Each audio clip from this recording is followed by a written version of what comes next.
Welcome, Pub Sports Radio. We're back. Welcome to this wonderful show on this Wednesday, November 23rd or 24th, a couple of days away from Thanksgiving. You got seconds out. Don't worry about the other shows. Pub Sports Radio, we the best out. MMA Locker Room here. You got your boy MMA Prediction Guru right next to me.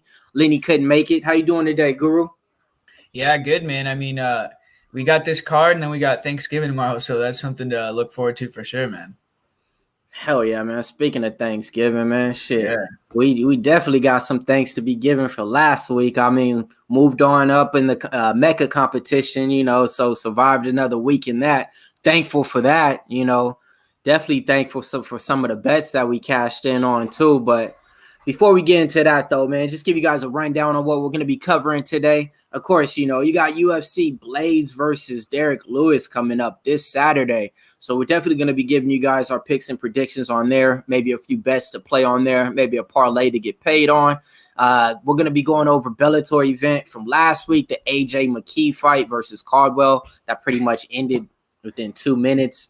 Then, of course, we're going to be recapping some of the events that happened last week and keep you guys up to date with all the latest MMA news, not just UFC. We'll let you know what's going on in Bellator, LFA, Cage Warriors 1 Championship, and everything else out there, man.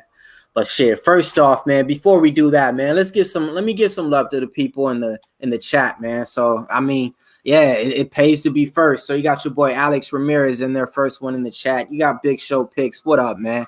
Rex Lee looks like a new guy. Bloodthirsty MMA. We got your boy Boston Nick as usual, man. Danny Sejo, Curry Ninja MMA. There we go, man. We're just getting this thing started on this Wednesday. You got college basketball going on right now. Cashed in a few plays on that. Got a few live. I'm just waiting to scroll back and see if I'm actually winning on those. So far, I won on Virginia. Did you do anything yet in college basketball, the Guru? Yeah, I bet I had a bet on Ohio State, so that was a good one, So they were winning like 22-0 to start the game, so that was like kind of crazy. Yeah, they blew them out. What about did you end up going with that Davidson? Because I remember you were saying something about I didn't do it. I mean, I think they won, but I would have lost because I think it was like -14. I don't remember. I think they won by like a 10 or 11 or something. But yeah, dude, it was that game. I didn't even watch it, so I don't know how it went or anything though. Got it.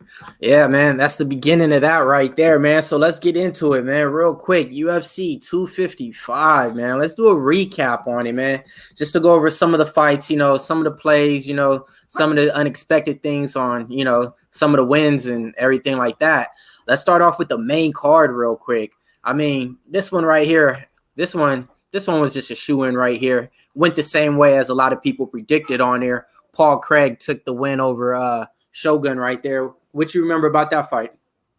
Yeah, man. I mean, to be honest, that was kind of a sad fight to watch, right? Where Shogun tapped his strikes. I mean, you wouldn't have been able to see that a long time ago. You wouldn't be able to see Paul Craig even being in the cage or Shogun. So, it's one of those fights where it's kind of, it's like passing to the torch. But, I mean, it's not even because now Paul Craig, I don't think Paul Craig is going to – I mean, he broke into the rankings. I think he's number 14 now. But, I mean, I don't think he's going to be able to beat many guys that are ranked. I mean, I don't think he'll even be able to beat a lot of guys outside the rankings. He's an entertaining fighter. So, but yeah, it was a good win for Paul Craig. I mean, he kind of dominated, but obviously, Shogun didn't look like, the Shogun that we know.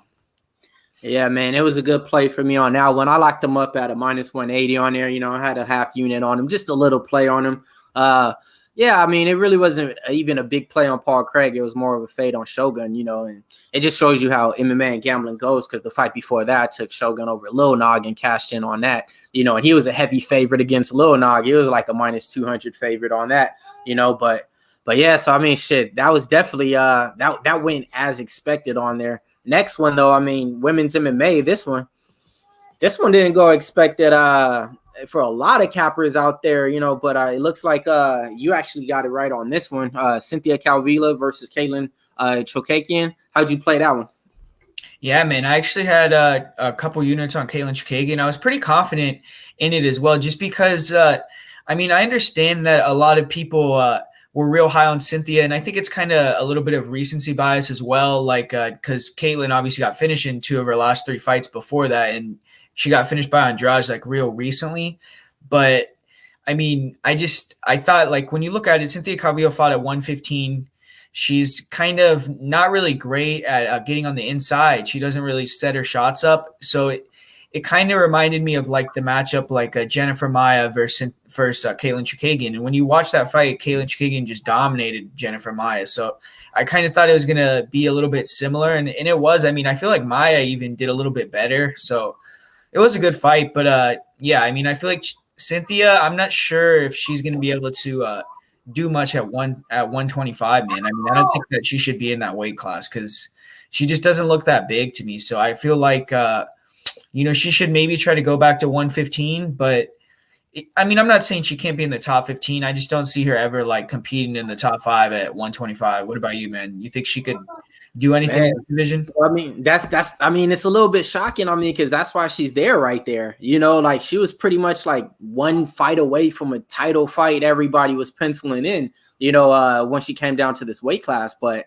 it looks like, yeah, she's definitely out of place on there. What I remember from that fight was just every single time she would throw her punches, she would just be so out of place to where it just made her look so bad, because she would be all the way over here. Caitlin would be over here doing 6 different things and nothing would connect. But yeah, so yeah, Cynthia already, we know that she doesn't have it with the striking, but yeah, I would think this weight class is definitely not a good look after seeing how Caitlin just pretty much dominated that fight. And I will say this, I had it wrong.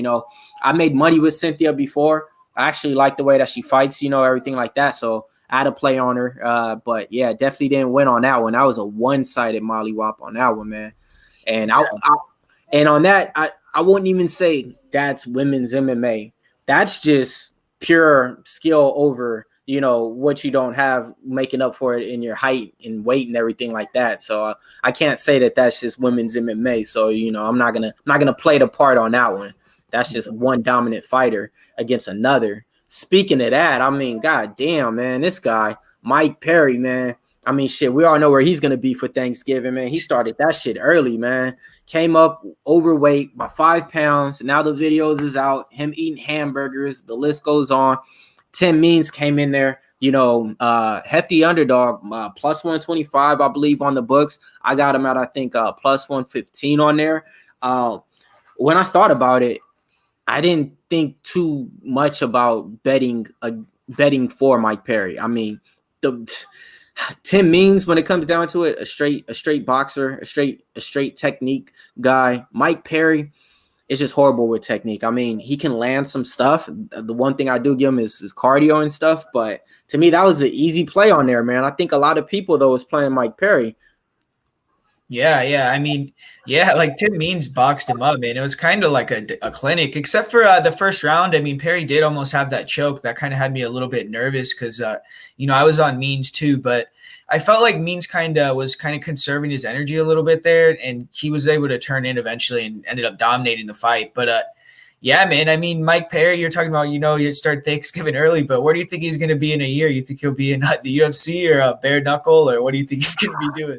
Shit, I mean, I'll be honest, man. It's a bad look, man. Everything that he's brought to the UFC within the last year is just a bad look. I mean, the thing with his ex-wife, the thing with the guy knocking him out at the bar, the thing with, I mean, for him to actually bring in his baby mama training. I mean, it's one thing, your girlfriend, this and that, but now she's your baby mama, pregnant, about to give birth, and you're training for a fight, and you want these people to take you serious, Dana White and them, you think they're really going to offer you another contract after this?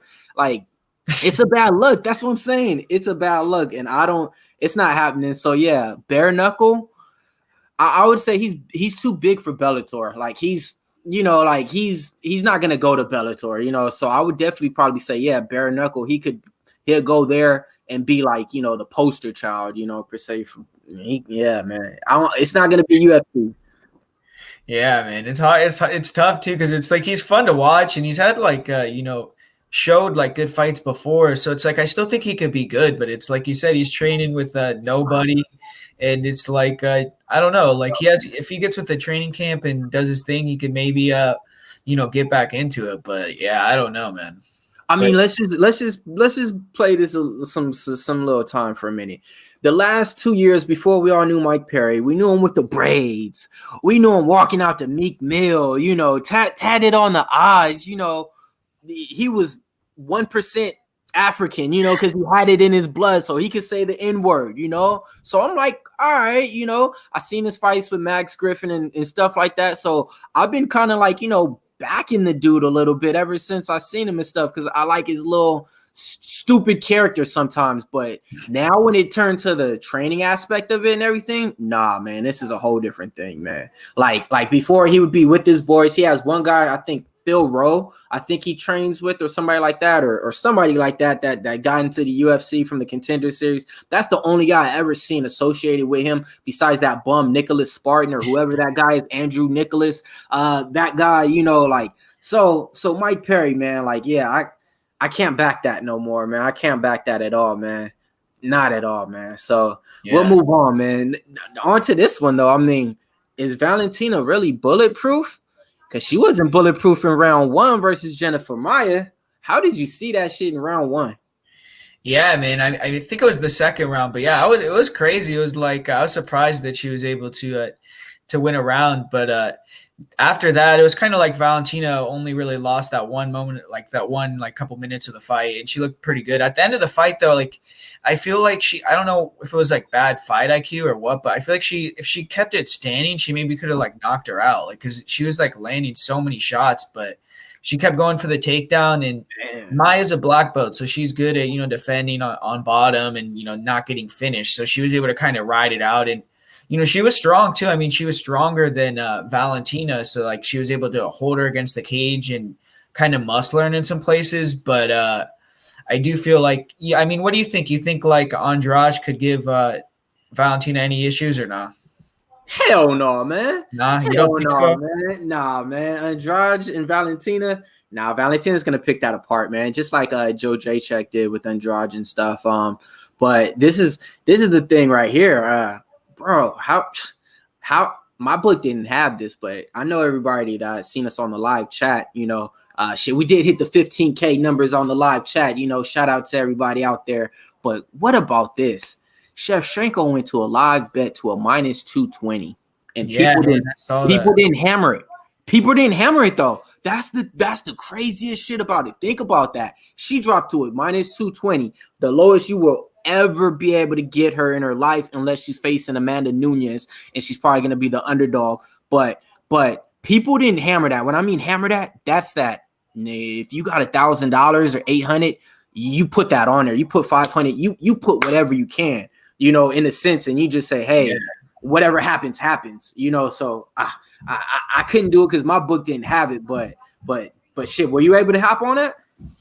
Nah, I mean, I wish I could have, man. But yeah, I saw they put it up on the. I wasn't even looking at the live odds. I was just watching the pay-per-view, and they put it up, and they said like Valentina is like -300 on the live right now, and I was like, damn, like I should have been looking at that because that was crazy. Like, you know what I mean? Because she dominated the rest of the fight too. It wasn't like you would have had to sweat it out, you know. So yeah, I mean, shit.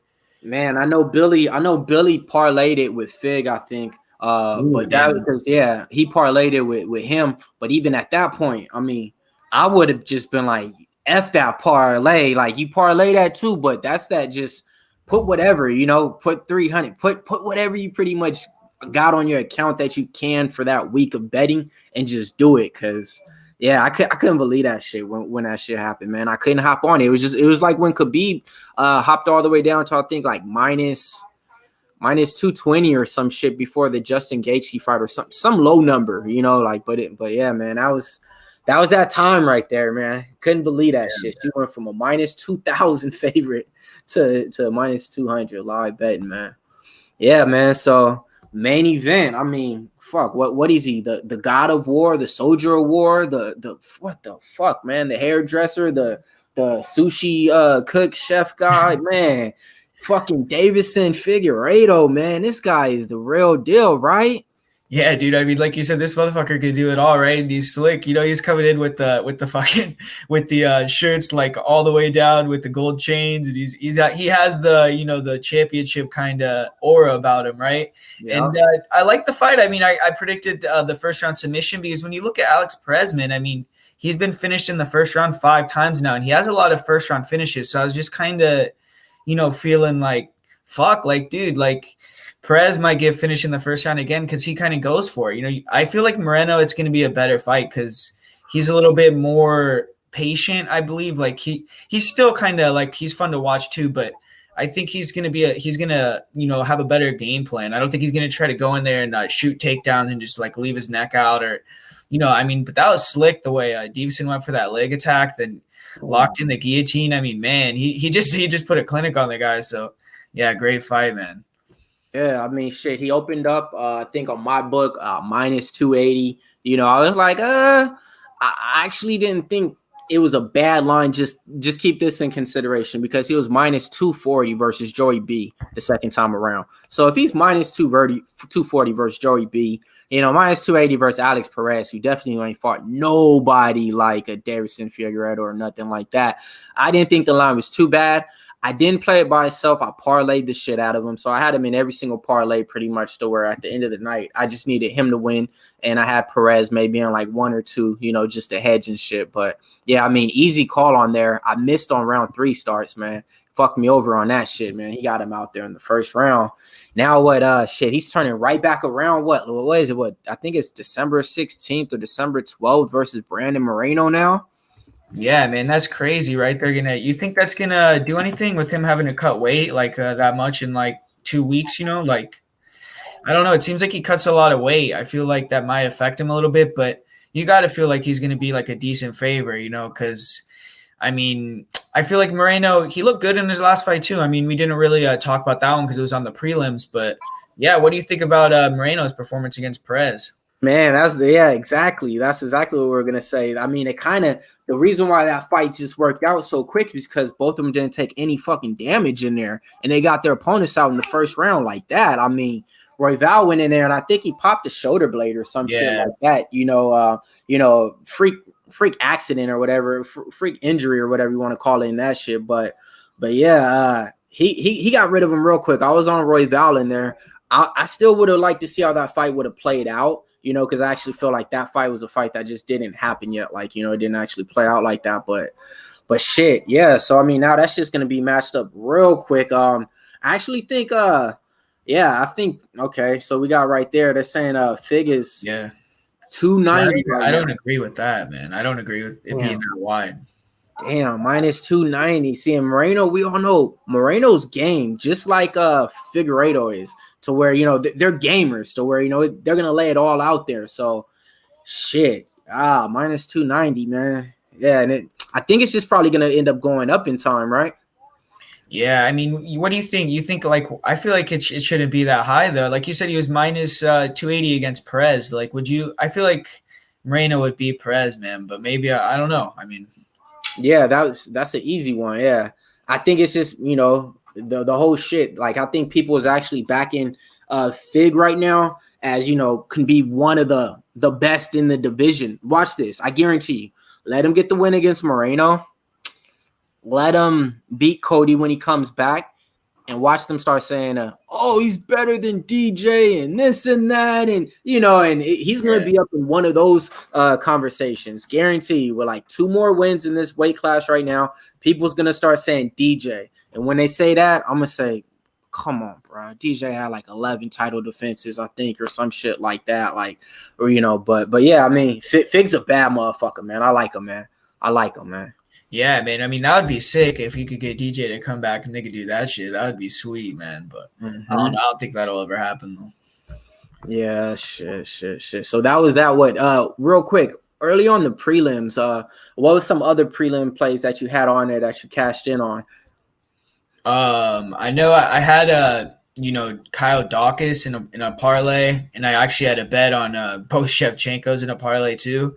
And then I had the under 1.5 on the Buckley versus Jordan Wright fight. I mean, what did you think about that fight? I mean, that kind of went how I expected, man. But there was a lot of people that were picking, Jordan Wright for some reason. Yeah, man, that Buckley fight, it went just how I was expected too. I didn't fall for that shit at all about the right shit. Like the way he looked in there when Fluffy Hernandez just laid his ass out. Fluffy just walked up to him. Dude was doing his little skip, he just said, And he just fell. It wasn't even no technique or nothing. It was Yeah. literally just like a mugging, right? So I'm like, bruh, if he did that to you, oh man. But yeah, nah, to me, it was an easy pick on that fight right there. Shit, it was weird though, right? Because Buckley opened up like minus 240, minus 250, went all the way down to a minus 200, like right before the fight. So money was coming in all right. I think that's what fucked up some people in the Mecca challenge out there. I think it actually came down to, I think, one person's competition. They picked Buckley and the other guy picked right, and obviously you didn't get the motherfucker right, you know. So, but yeah. I mean, that knockout was pretty brutal too. I mean, what do you think about the Buckley versus James Krause shit? Oh man, that's the fight to make now. And you know it's gonna be, they're gonna put it on the January 23 card, if anything. You know, like they're lining that card up real nice right now. I just seen James Krause post some shit, you know, saying quit calling out other people in my gym. You know, I'm the fight to make. So yeah, that's gonna be a banger right there, man. Speaking of a few more fights that just got announced, man, that's a banger. Shit, I'm all for this one. Who wants the smoke? I do. Hakeem the Mean Dawodu versus Shane Burgos, January 23rd taking place, man. How you see that one playing out? Man, I mean, I feel like I gotta favor Burgos, man. I just like I feel like he's gonna be bigger, longer, and probably, I don't know. I mean, I just like how Burgos fights, but I will say though, man, like his last fight, he did take a lot of damage. So we're gonna have to see how he comes back and how he looks. But I do feel like Burgos will probably be the favorite, man. What about you? Yeah, now Burgos definitely going to open up the favorite on there, even though he's coming off of a loss and Dawodu's coming off 2 wins right there. You know, yeah, people already commented on it, you know, so I got to go with what I've been good with, you know, the people that's been making me money and backing. So I've been on Hakeem for the last 3 fights. He won money from me on the last 2. So shit, I'm going to keep the money going with Hakeem right here, man. So, and I definitely think, I think it's a step up, but I think definitely he could definitely win this fight here. I don't think it's a fight to where he's like outclassed at all on there. Yeah. I mean, this is one I have to go back and watch some fights because they're both strikers, so it's gonna be a close fight probably. Because a lot of people faded him in the last fight, you know, and they were all on the little Khabib's cousin, nephew guy who works out in his camp, this and that, and you know, I didn't fall for that shit at all. So I'm on the same thing. I think this is the guy right here that I was referring to. I think his name's Gabriel Green versus Phil Rowe. I think this is the guy that This is Phil Rowe's Mike Perry's barber. He's his barber, or he was. He said that on Tender Series. But yeah. Yeah, see, that's the only guy I've ever seen associated in a camp or around with Mike Perry is this guy, you know. So it's like if you are what you are, man. If you're around, if the people you're around is like an up and comer that just came from the Contender Series and shit, I don't think Mike Perry is cutting it out, man, in the training game. Wow, man. What about this one, man? Julio Arce versus Valiv. This one's gonna be February 6th. That's a fight that just got announced right there. That should be a good one. Yeah. That's Valiev is the guy that got finished by Jones, right? The guy that was a big ass underdog. And it was like he almost hurt him to the body, right? And then yeah. Because because he only had that one fight, but Arce, I mean, I think Arce is pretty good, but I don't know about that one. Like, what do you think? Shit, I'm not. I got to see the line when it comes out on that, because people was on Timur tough. Oh, you know, minus 500. Timur was supposed to fight Jamal Emmers, I think, 2 months prior to that shit, and then he ends up fighting this guy, and you know, Timur should have won in the first round. Ref should have stopped that fight. Boston Knicks, remember that one, because I think he had a play on that one. Yeah, the ref let it go on. Second round came out, and the whole shit changed. And that wasn't the only fight that played out there that night. That was also the Shayna Dobson night right there. Oh shit, yeah, man, fuck. This one though, man, Alonzo Manfield versus William Knight. February 27th? Yeah, these are like two guys that are kind of like, they look the same, right? But they kind of fight different. Like William Knight's a wrestler, and then Manfield's going to try to keep it on the feet. But I don't know. I mean, I feel like William Knight, I mean, his striking is not very good. So it's hard to say. I mean, Manfield could knock him out. But if it goes later in the fight, I mean, obviously, you know, Manfield usually gasses out. So yeah, I got to go with Knight on that shit, man. I'm going with Knight on that shit. That's a Well, plain this one. is a good fight right here, right? Tybura versus Greg Hardy. I mean, that's an interesting one. I mean, that's a pretty big step up for Hardy. I don't know. I'd probably favor Tybura in that one. Yeah, and that's another one, man. I got to go with the people that's been good to me, man. I've been winning with Tybura, so I would definitely be taking Tybura in that one right there. Greg Hardy's been putting it together, though. I will say this, hands down. Good versus Green, yeah, right? Huh? He looked good versus Maurice Green. He looked good versus Maurice Green. Shit, he looked good versus Spivak. Shit, and I think it was one other person before that too. But yeah, like I will say this: if Hardy can get past him, shit, that's a win under your belt. But to me, this is like when he fought Volkov a little bit. You know, it was kind of like a little bit too soon, too ready. This one though, shit, this is a banger right here. I like this one a lot. Jimmy Rivera versus Pedro Munoz. Yeah, this is a rematch. The first fight was pretty sick too. Munoz like hurt him a couple times, but yeah, this is an interesting one, man, because Jimmy Rivera's been looking good lately, but I do feel like he's kind of like been fighting like I don't think Cody Stamann is on the level. So if he can beat Pedro, then that'd be a big win. But I almost feel like Pedro might like catch him or knock him out or something, man. But it's a good fight for sure. Shit, speaking of fights right here. What do you think about this shit? Hey, no, I'm gonna let Slaughter, man, in the chat, man. What do you think about your favorite fighter right here? Michelle Pereira versus Chaos Williams. Go ahead, Slaughter. Let it be known in the chat. What do you think about your favorite fighter fighting, man? And for the people that don't know out there, Slaughter, man, he loves Michelle Pereira. He loves the way he dances around out there. He comes out and entertains the crowd. He hates this guy, bro. This is his fucking worst fighter, bro. He fucking hates this guy. This fight's crazy, though, dude. Man, he's going to be putting probably big money on Chaos Williams to knock this guy out, bro, from a personal level and probably from a fighting level, too, though, man. He fucking hates him. Ain't that right, Slaughter? Yeah, I mean, Pereira, he was doing his thing the last fight, though, man. I mean, you can't talk shit about the performance. Not at all. And, I mean, you were the motherfucker who picked against him, bro. I know, bro. That was one of the worst picks, dude. I was like, I don't know what I was thinking with that, dude. He was trash. It was a minus 115 easy money fight for me to cash in on. I was like, bro, yeah. But yeah, I couldn't believe that. I had to get on all the cappers on that one. They're like, I don't know how you guys can pick. How? Look at this motherfucker. Like, yeah. But yeah, man, that's gonna be a good fight, though. I'm gonna be honest. That's an entertaining ass fight against Chaos Williams, though. What do you think about Chaos, man? With the coming with the suit and the post fight, what you think about all that? Oh, I didn't see the post fight. What'd he say? Oh, you didn't see it? He had like the Detroit, like all the like this blue like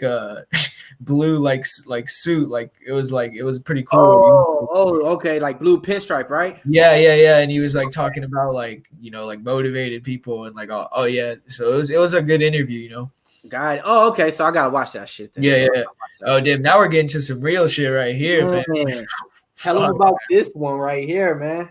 Yeah, I mean, if you've been following my channel or you know me, man, you know Tony, man, he's one of my favorite fighters. So, I mean, I don't want to I got to look into it, man. That's a fight that I don't know because Charles has been on a good run. Tony's obviously he's coming back from that, that bad fight against Justin Gaethje, but I still feel like Tony, man, could break Oliveira, man. I mean, I've seen him quit a lot of times, so it's just I don't know. I mean, I don't know. I don't like picking against Tony, man. So I'm gonna pick him right now, and if I switch, then I'm gonna be sad about it. But dude, I don't know. I'm gonna go with Tony right now, dude. This is a banger. So go ahead, give your predictor line. What do you predict the line's gonna be when it comes out? I mean, I think they opened it already, and Du Bronx is like plus 130. It's like a pretty close line. So okay, I like that. Yeah. So, I mean, man, but I do feel like Tony did the same. Like Kevin Lee and lost to Tony too in the similar fashion. So I don't know. Charles is getting isn't Kevin Lee anymore. Like it's not going to be like that. So. We'll see. Yeah, man. Let's see what the people in the chat see, man. I just want to get a list of votes out there, man. If y'all still backing Tony out there, we'll see real quick by the people out there that put the names out there. Who you got, man? You got Tony or you got the Bronx in this. What about you though, man? I'm not gonna you got to answer. Man. When you talk about a Tony Ferguson fan, bro, I'm gonna be honest, man. Like, he's right there with me when it comes to TJ Dillashaw, man. Like, he's one of my favorites, man. I loved him off the Ultimate Fighter. I'm gonna be honest. Yeah, he was saying some disrespectful stuff to the other fighters on there about like their families and stuff like that. But when it came down to it, he was the only killer on there. Everything that he did on the Ultimate Fighter, the way that he fought, I loved it. After the season ended, he trained with Brock Lesnar, got better, and evolved in the UFC like no other fighter that I ever seen come from the Ultimate Fighter. So I've been following him ever since then. He's been on that winning streak, been backing him every single fight. I will say this, though, man. The way Gaethje just kind of put it out there on him, it seems to me like Tony looked like a little bit older now, you know, and he looks like a fighter who hasn't fought that much. So he's not tuning up. He's not working on it. He's not improving on what he needs to, you know, because he's not fighting that much no more. So shit, it's a 50-50 fight, man. I gotta go with Tony though, man.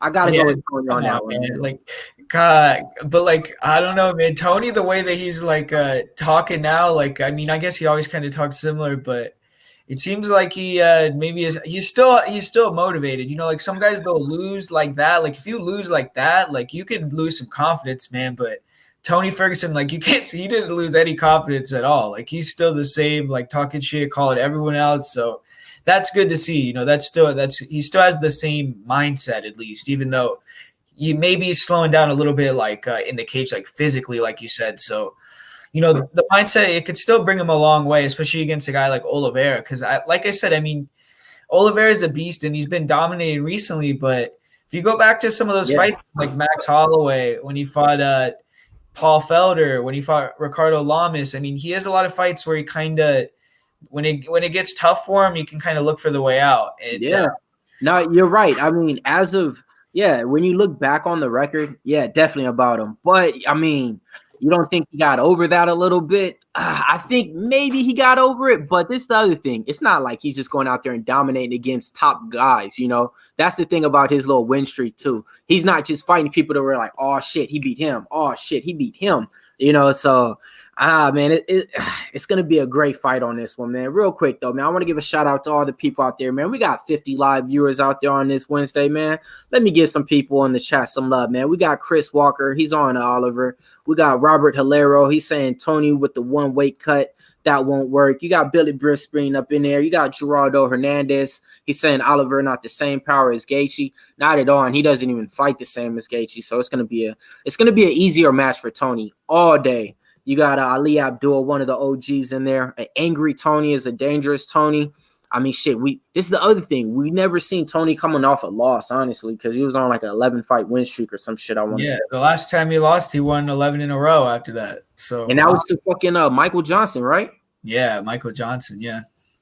So man, shout out. You got Johnny Cardone in there. He says, "Was Tony's last fight a fluke? Justin just got better, or was it the weight cut a factor?" Shout out to Johnny Cardone though. He posted you got to check it out too, bro. He posted like a rap on my channel, like it was about the Mecca. So it was pretty good. It was funny. Okay, well, yeah, he's pretty good. He's pretty good. Yeah, no, shout out Johnny Cardone, man. Hell yeah, man. That's what's up, man. I think he's out there in New Orleans or some shit. I caught him on Arkansas stream the other night, one of them nights. Yeah, they do their thing on the music shit, you know. So shout out to him, you know.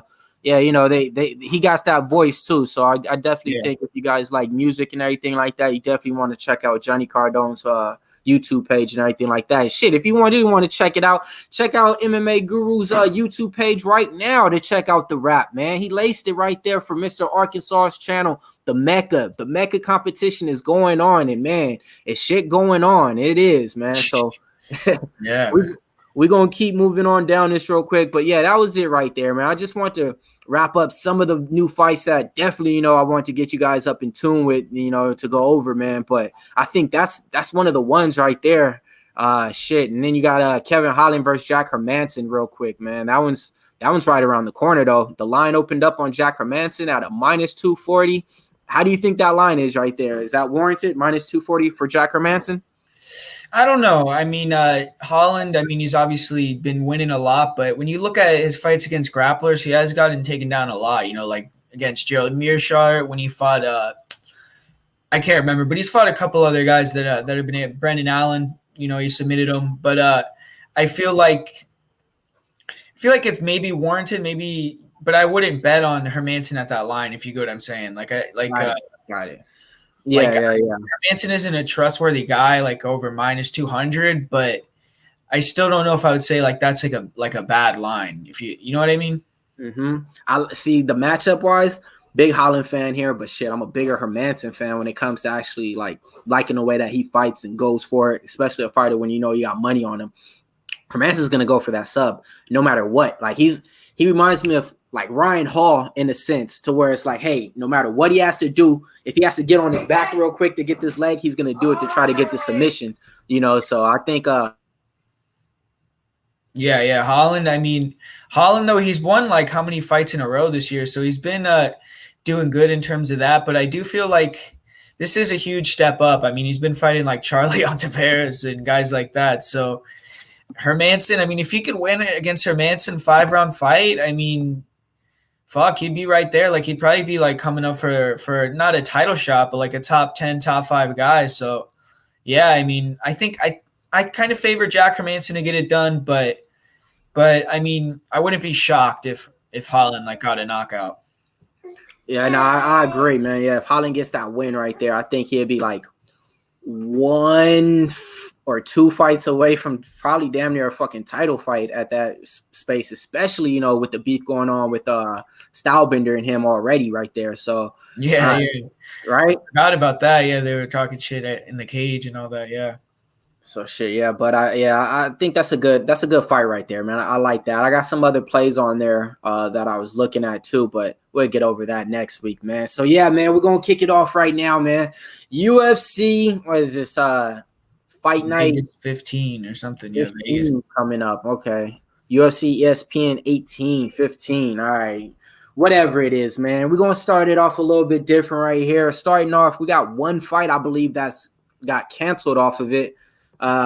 Just recently, it was Master Z versus Ali Abal or some Albazi, yeah. That was going to be a decent fight. It was a flyweight fight, but it was close. It was an even money line.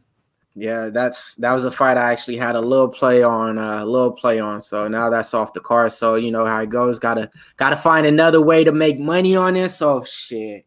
Let's see if we could start with the first fight on there, man. We got Luke Sanders stepping back in the cage versus Nathan Manis coming in. Luke Sanders coming in, 34 years of age, coming in with the record of 13 wins, 3 losses. Last time you guys seen him, I believe it was coming off of a loss.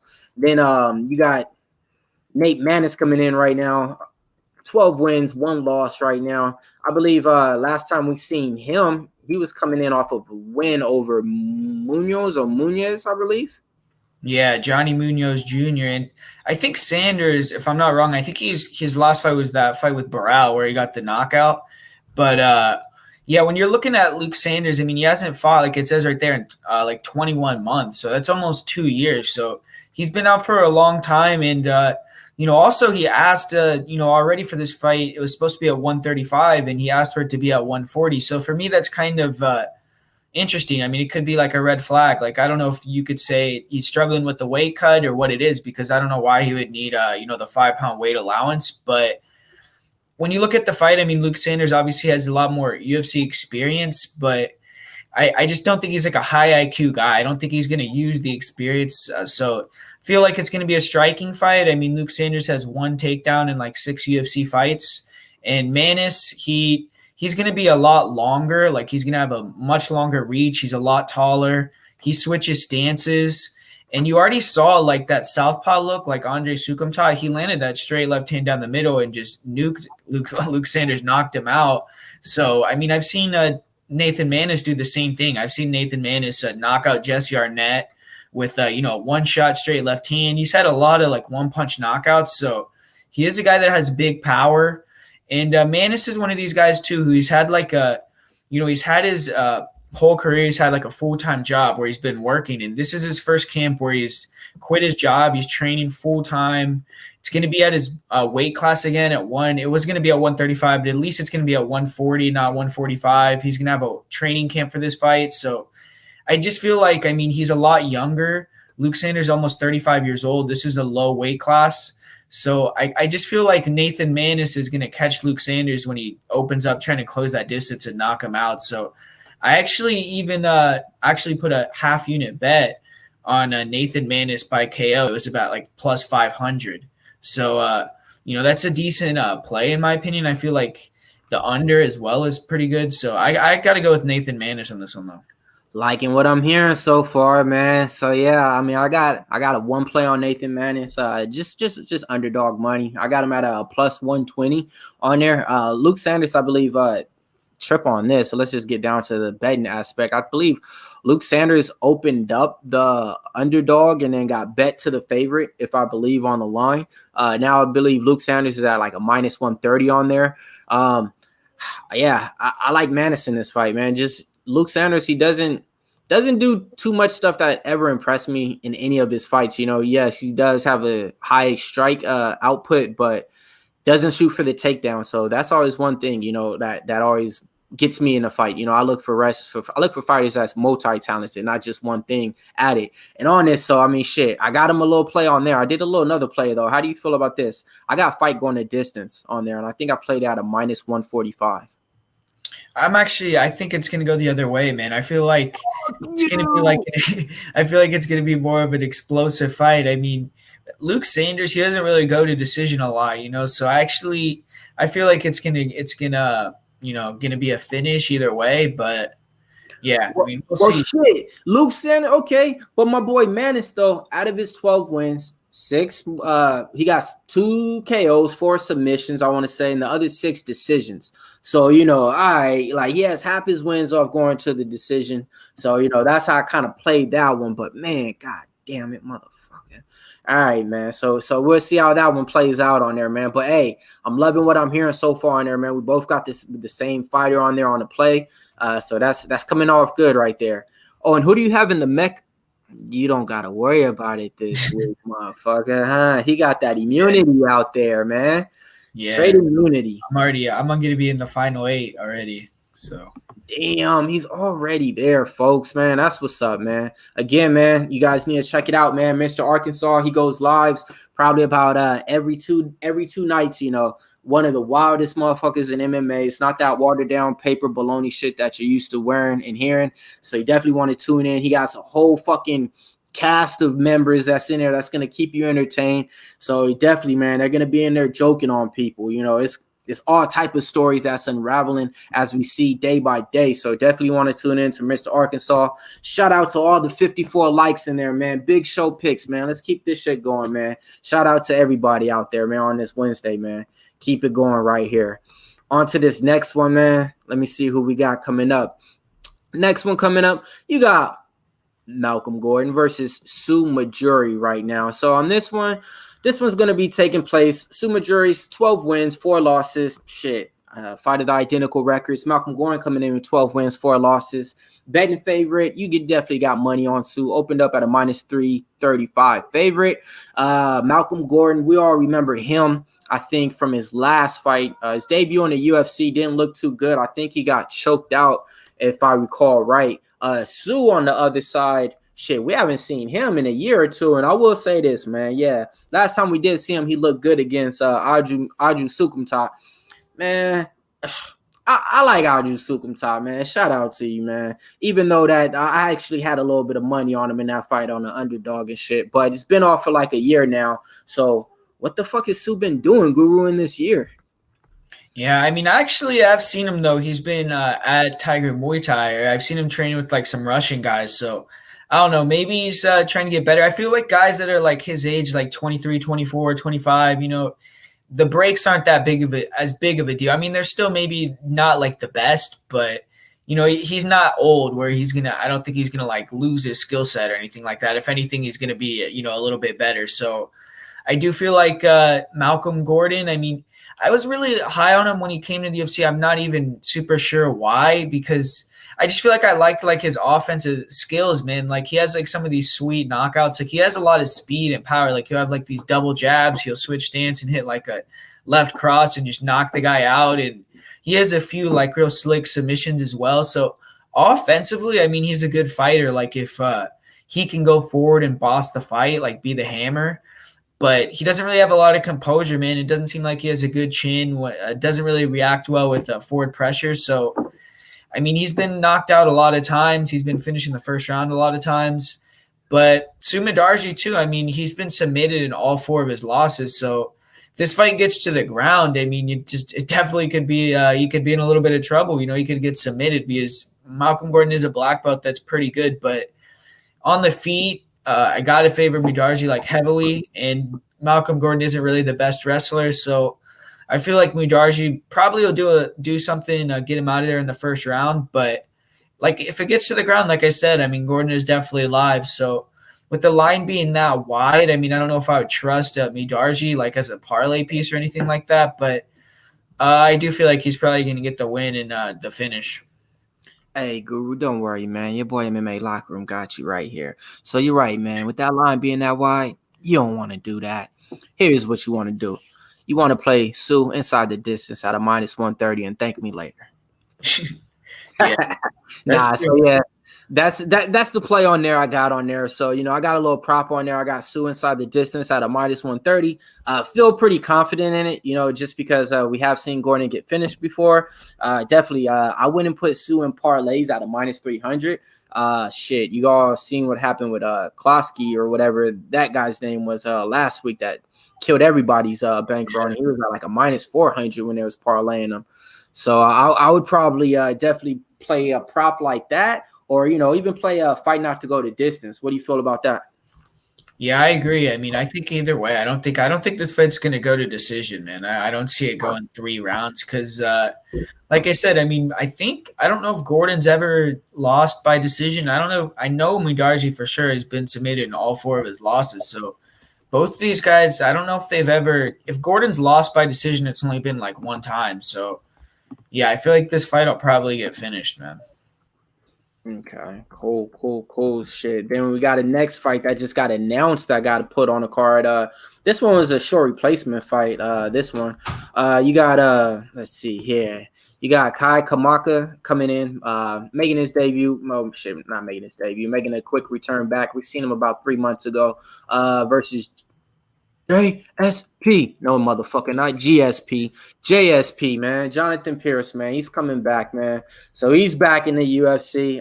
Shit. Last time we seen him, I think it was a loss, I want to say, if I was right on that. But this is going to be a weird fight playing out right now, especially from the betting line on there. Kamaka opened up at a -320 favorite on there. I really don't see how that line is warranted too much, being that we only seen him fight, I want to say, once in the UFC. He didn't look that impressive. He did actually go to the distance, though, I want to say, or decision. And then Pierce on the other side. Is this the same guy who fought Lozon last time? Yeah, he got finished in like 1 minute. Got it. And I believe in that fight, a lot of people was fading Lozon, if I remember right. Yeah, you know, JSP was like -300 favorite. Fuck. Yeah. But that fight, I mean, when you're fighting Joe Lozon in your debut, man, that's a lot different. I know Kamaka is a good prospect, but it was in Boston too, so like the crowd was going crazy. And Joe Lozon, he's a finisher, man. I mean, he has a lot of UFC fights. He's a beast. I mean, he's probably I would call him a legend in the UFC, even though he never really made it to like the upper echelon. He's still really good, man. I mean, he had a lot of sick finishes in Fight of the Nights and things like that. I'll say he's somewhat of a staple in UFC. Not a staple. He's like the half of the staple that goes in. You know, he's not the full staple. But I'll say, yeah, he has a name in UFC. Definitely came up off the Ultimate Fighter. And everything like that. I remember him from back then. Same shit like Court McGee and everything like that, and Bonner and everybody like that. Like they just have a staple in UFC. Why? Because shit, it went through certain paths and careers to where certain times to where they were on losing streaks, and the UFC kept them around. And the UFC don't do that with everybody. Shit, you know, we all know that already, man. You could be on a winning streak, and shit, they'll still cut your ass. Like shit, your boy. Elavis Theodore, whatever the hell that guy's name is with the long hair that skips around there, that does the modeling for Invicta and shit. That dude, he was on like a 5-fight winning streak. He lost one time, I think, to like Derek Brunson. And then after that, he was just out of there, bro. That's what I'm saying, though. It's like Lozon, they keep those guys around that you're talking about because they come in there and they bring the action, dude. They got these sick fights. They either, killer be killer type fights. So they don't want a dude in there like Elias. Like, even if he's winning, they don't want someone tap dancing around or, point fighting like that. So yeah, that's why they keep him around. And that's why I say, like, he's like a legend just because, like, at least like for the diehard fans, because he, has a lot of fights like where they were just wars, man, sick fights. But, yeah, I mean, Kai Kamaka, the thing about Kai Kamaka, too, is he's not really a finisher. I mean, I think he only has 1 submission, 7 decision wins. So that's kind of an interesting thing with this fight because JSP is going to be a lot bigger. He's like 6 feet tall. I think Kamaka is like 5'7". So, I mean, that's a huge like height and reach advantage. And, I mean, Jonathan Pierce, he hasn't fought in a year, but he gets a lot of finishes and he's kind of like a dog. So if Kamaka doesn't have the power to like knock him out and they just end up like trading, I mean, who knows? It could be a 50-50 thing. And Jonathan Pierce, I mean, his striking is really bad. So I do think Kamaka's probably going to light him up, especially early. But Kamaka's a hittable guy too. The wrestling, I feel like, I don't think Kamaka's going to be able to bail himself out with the grappling in this fight. Pierce is like a decent wrestler. So I'm going to pick Kamaka by decision, but like you said, I mean, I feel like it's like a dog or pass type of line because JSP is someone that'll fight for your money, and he's, going to be a lot bigger, and he's probably the more powerful guy. So he's definitely going to be live here, but I think I'm going to pick Kamaka by decision. What about you, man? Yeah, and this one right there, man, I'm on the same shit. Kamaka by decision, but the only thing is this, man. I didn't see enough from Kamaka to feel confident betting him at all, parlaying him in anything. So I put fight to go to distance at -140 on here. Played that line. I think that's at a -155 right now. Yeah, I definitely just don't see him finishing him. And on the other hand, shit, I actually think, Kamaka could lose this fight. He's green. He's not nothing established, So, and when it comes down to it, I believe Pierce is training at the MMA lab, so I always look at that too. Fight IQ, the people you're training with. Shout out to the 60 people we got up in here on this Wednesday, man, for Seconds Out, man. Appreciate everybody out there, man. Thank you guys, man, for hitting that like on there, man. We're just bringing you guys this content. Now we're at 61, man. Let's keep the numbers, man. We got Marcel Senior Brown in there, Just My 2 Cents, Connor Mack. Everybody that needs some college plays out there, check out Connor Mack. He's killing it on college football. He's probably killing it on college basketball too. You definitely want to get his 2 cents on there. Speaking of 2 cents, you got Just My 2 Cents out there. Shout out to the boy in the Mecca out there. You already know what it is. 4 horsemen coming for it all. Shout out to Ali Abdul, Mark the Uncapper, Kosei Face, Boston Nick, Jack Attack MMA, Course Face, Lepo Light 2009, Robert Hilero, and I give one more. UFC Betting Experience and the man Big Show Picks. Shout out to Big Show Picks, yeah, man. What up, Robert? Robert's he's a moderator on my channel, so he's cool. Oh, okay. That's what's up. That's what's up, man. Let's get it on, man. So yeah, that's that fight right there. So definitely if you were picking in the Mecca though, since you know that Kamaka is gonna win probably by decision, and let's just say if you were down already, even though this isn't, gonna happen to you, would you maybe try to, go on the opposite side and pick the opposite fighter, or no? I do feel like I mean, in terms of for the Mecca type thing, I mean, Pierce has a lot of finishes, so it's not a bad punt play at all because, like you said, and like Kamaka has 7 out of his 8 wins or decisions, so it's only a 3-point thing, and if Pierce got the finish, it's like a lot more points. But yeah, I mean, it'd still be risky, but. See, that's the thing some people is going to have to consider, because some of these fights in there, if you get that TKO win, you're going to be up some points instead of just winning by a decision and stuff. Yeah.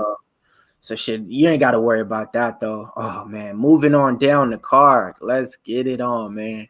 I mean, we got one of the best fights on of 2020, yeah, right? I'll let you break this one down first, bro. This is your fight. Talking about women's MMA, man, we got the one and only Rachel Ostovich coming in. How many? 4 wins. How many losses? 5. It don't matter though. She's fighting Gina Mazzani on the other hand. All right, she's coming in with 6 wins, 4 losses. We all know the story on both of these women right here, both coming from the Ultimate Fighter. Rachel Ostovich in there is opening up on the books at a plus 115 favorite. Gina Mazzani opened up at a minus 140 favorite on there.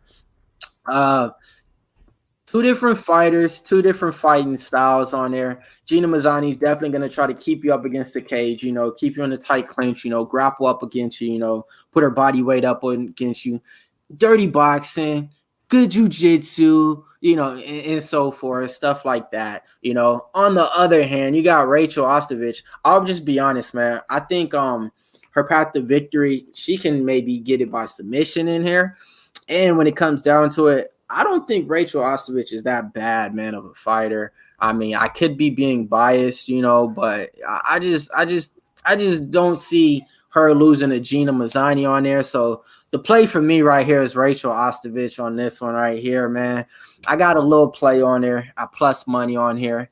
Another way that you guys could play, because a lot of people think that's going to go the distance. You can get fight going the distance at a minus 185 on there. So it was brought to my attention, what type of fighter do you want? Do you want the fighter with the bigger ones? Just give me the bigger ones right here. So come on, Rachel. Come on home. You know what I mean? Second wifey right here. She got mad, because some stuff happened, last time with me and Tracy Cortez. I told her, Cortez is just a new thing. Don't worry about it, babe. And so yeah, man, the play right here for me, I'm on the opposite side, man. I'm on Rachel right here, man. So go ahead, Guru. Who you got? Yeah, I'm going to go with Gina, but I'm just not like I'm super confident. But like you said, I mean, Rachel Ostovich does have pretty good takedowns. And, her top game is okay. I mean, I don't feel like she's very dangerous. Wait. Her top game is okay? Her top game is great, bro. What are you talking about? Are you not seeing what I'm seeing? Come on, man. No, but yeah. I mean, the thing about Ostovich though, man, is like she always quits at all her fights. She's been finished in all 5 losses, dude. And she when she gets put on her back or when she gets tired, she'll just give up. So, I mean, Mazzani, she's 1-4 in the UFC. She's been finished in less than 2 minutes, 3 out of the 4 fights. So, but I do feel like she's going to 25, so she's going to be a lot stronger than Rachel. I mean, physically, she's going to be a lot bigger, a lot stronger. So, on the feet, I do feel like she's going to be better, even though they're striking. They both suck at striking, but Rachel has no power, man. She literally has no power at all. You could see it in her strikes. Like, she just throws like pitter-patter shots to get it to the takedown. So pitter-patter works like Caitlin Chokagian, right? But she's not Kayla Chukagian though, man. Like, she's like 5'2", or she's real short. Like, yeah, man. I think Gina might just land like the straight lefts over and over and hold her against the cage and win like a boring ass decision, or she might even get her takedown and get a finish. Because, like I said, Rachel gets finished in every one of her losses. So, yeah.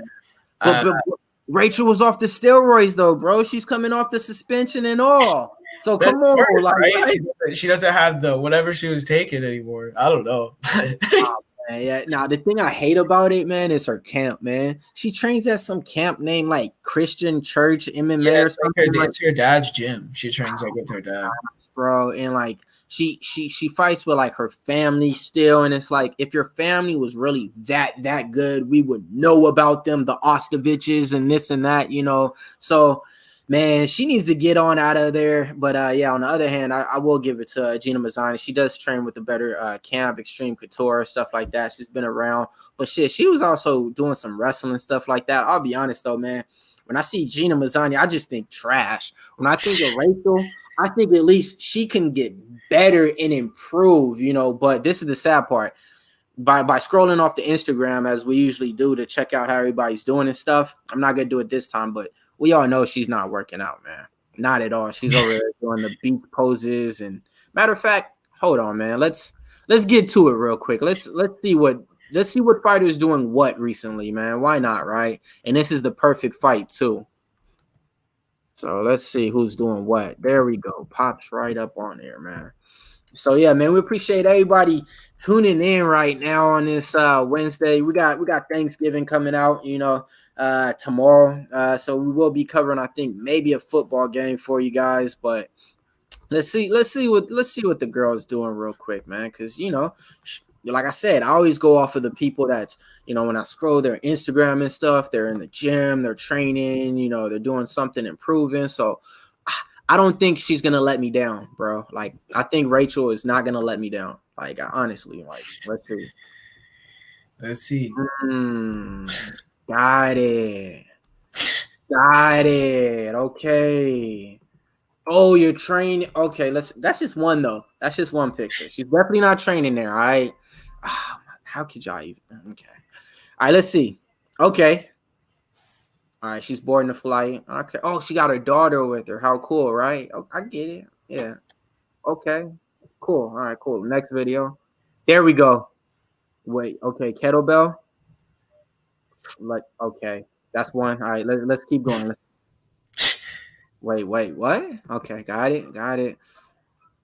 Really not working out. Wait.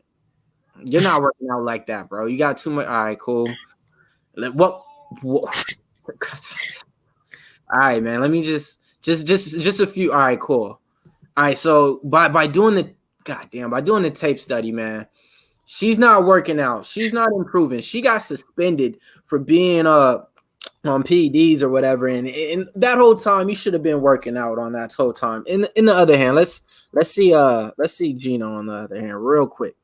I hope she's doing the same thing, man. And my bad, I don't even follow Gina. That's my bad. I might give her a follow after this. Let's see what Gina's up to, man. Let's play the video. Uh-oh. Not liking what I'm seeing already. She's training. Bro, you see this? Like, oh, man. Yeah, okay. She's at Corey MMA for this. Look at that arm. You see the vein coming out the left arm on that one? Uh-oh. Hold on, I'm getting a little worried now. Damn. All right. Well, that's just one video. That's just one. Let me see. She's gonna be doing some. Damn, she's in the gym again. Damn. She got the shin guards on, so she's definitely training. All right, let me see. Fuck, she's in the fucking gym, bro. What's he? She's drinking coffee, bro. She's drinking coffee. God damn. Okay, she's getting her Claudia on. I see.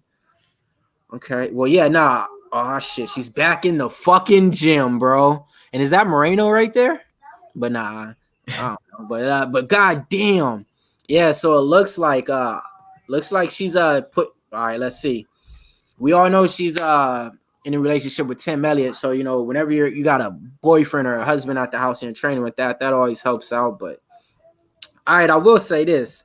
Shit, I'm gonna probably fuck, man. I'm gonna probably have to look a little bit more at these bets, man. They might have to hedge in a parlay, but yeah. So on that, man, the tape right there that we just seen on both fighters right there, the one on Rachel Ostovich was way nicer, man. I mean, I'm gonna just be honest, man. How can you? It was nicer. But yeah, nah, man.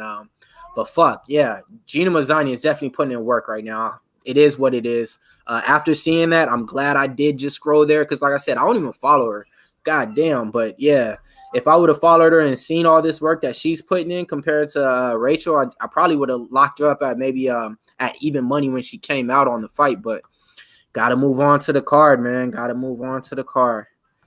So shit, that's the first fight right there. I think I'm gonna have to do my Nikki hedge on right there. You all know what I'm on right there. That old Nikki hedge. That's when you make another bet and hedge it. All right, so next fight we got Martin Day coming in 8 wins, 4 losses, opened up on the books at a -175 favorite versus Anderson dos Santos, 20 wins, 8 losses, +155 on the books. Shit, it's been a minute since I seen dos Santos. Really doesn't refresh my mind too much. Probably if I look at the Tapology and see who he lost to and who he fought, maybe then. Martin Day, I remember him, just fought recently. Shit, I think he was the first fight on Fight Island, I want to say. And he lost, I want to say, to fucking Grant or Davey or some shit like that. It looked like he was winning the fight, and then I think he got choked out in like round 2 or 3, if I recall right. So Guru, go ahead and kick it off, man. How you see this one playing out?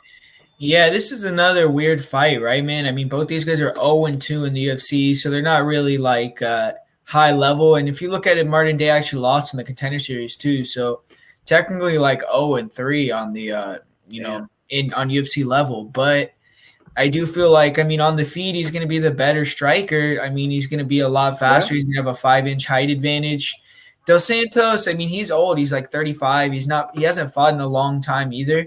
And he's kind of just like a banger, you know what I mean? He comes in, tries to like throw bombs. If you watch his fight with Andre Ewell, I mean, he landed some stuff. He had some success, but Andre was really kind of keeping him at the end of his straight punches and just kind of dominated the fight. But he did get a takedown, probably won the third round against Ewell. So I could see him maybe trying to do the same thing, use the big punches to get inside, take down Martin Day, and try to find a submission or knock him out. I mean, Martin Day is coming back pretty quick, like 4 months after that fight with Davey Grant where he got flatlined. So, I mean, his chin could be a little bit weak, but I mean, just looking at it on paper, I mean, I feel like Martin Day is going to have a big height advantage and speed advantage, and his takedown defense isn't really terrible.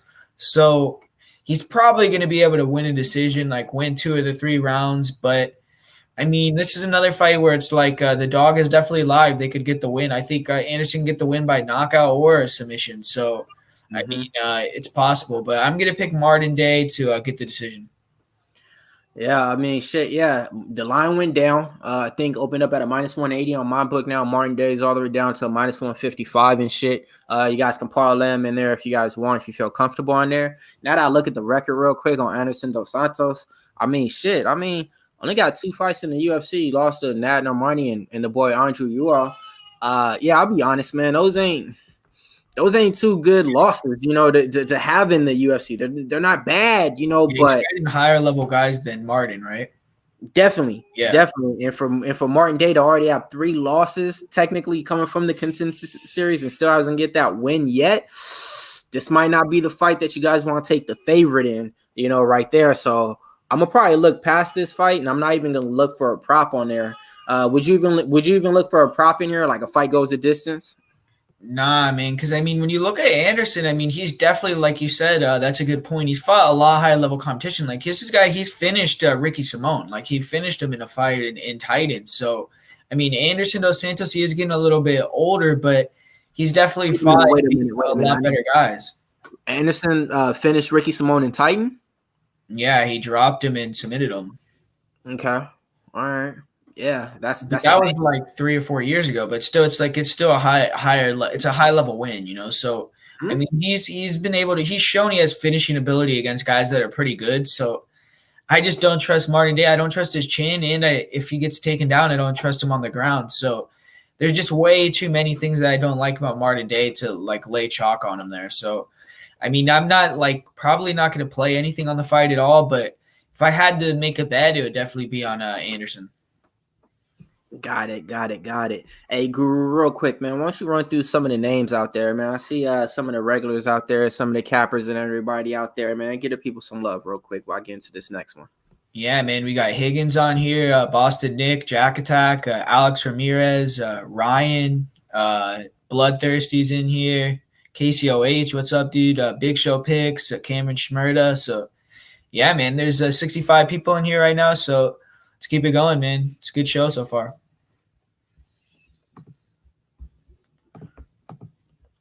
But yeah, what do you think about the next fight, Millz? They got Ashlee Evans-Smith versus Norma Dumont. It's another women's fight. Yeah, you know me, man, when it comes to women's MMA. So I do my first tape studies, on my own.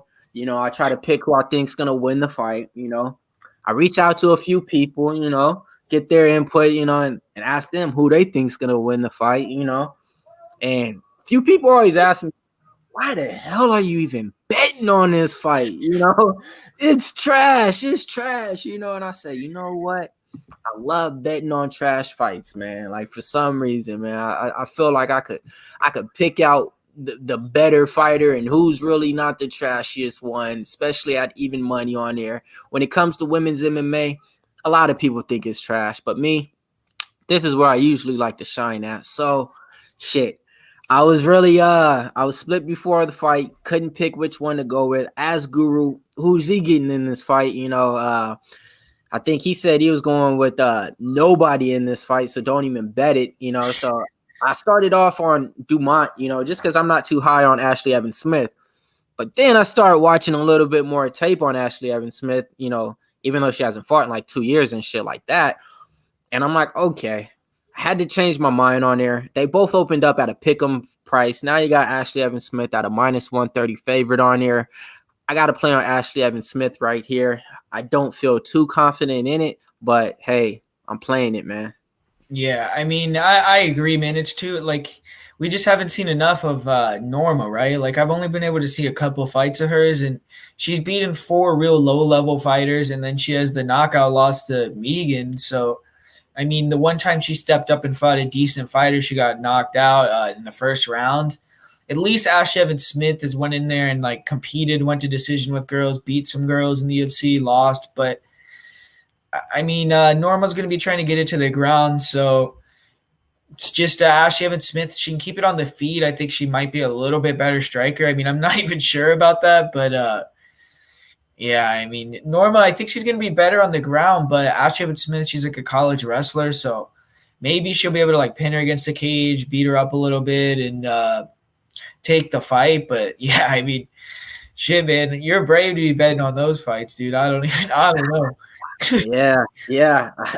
Tell me about it. We got Ashlee Evans Smith, like she's not she's doing like podcasts and all this other stuff too. So I don't know. I mean, that's the thing. That's all right. So that's the thing, man. I started off on Dumont, and then it was one of those Nikki Hedge situations, man. Like I felt bad that I was like, damn, why the hell did I bet Dumont? And I was like, man, I bet Dumont because not that I hate Smith, but I'm just not highly on Smith, So I was like, all right. Then after that, I was like, man, what the hell do I really know too much about Dumont? I just know that, I don't like Smith that much. And, I think Dumont actually can maybe improve, over this little bit of time and show more than what we've seen of her getting dropped by Megan Anderson.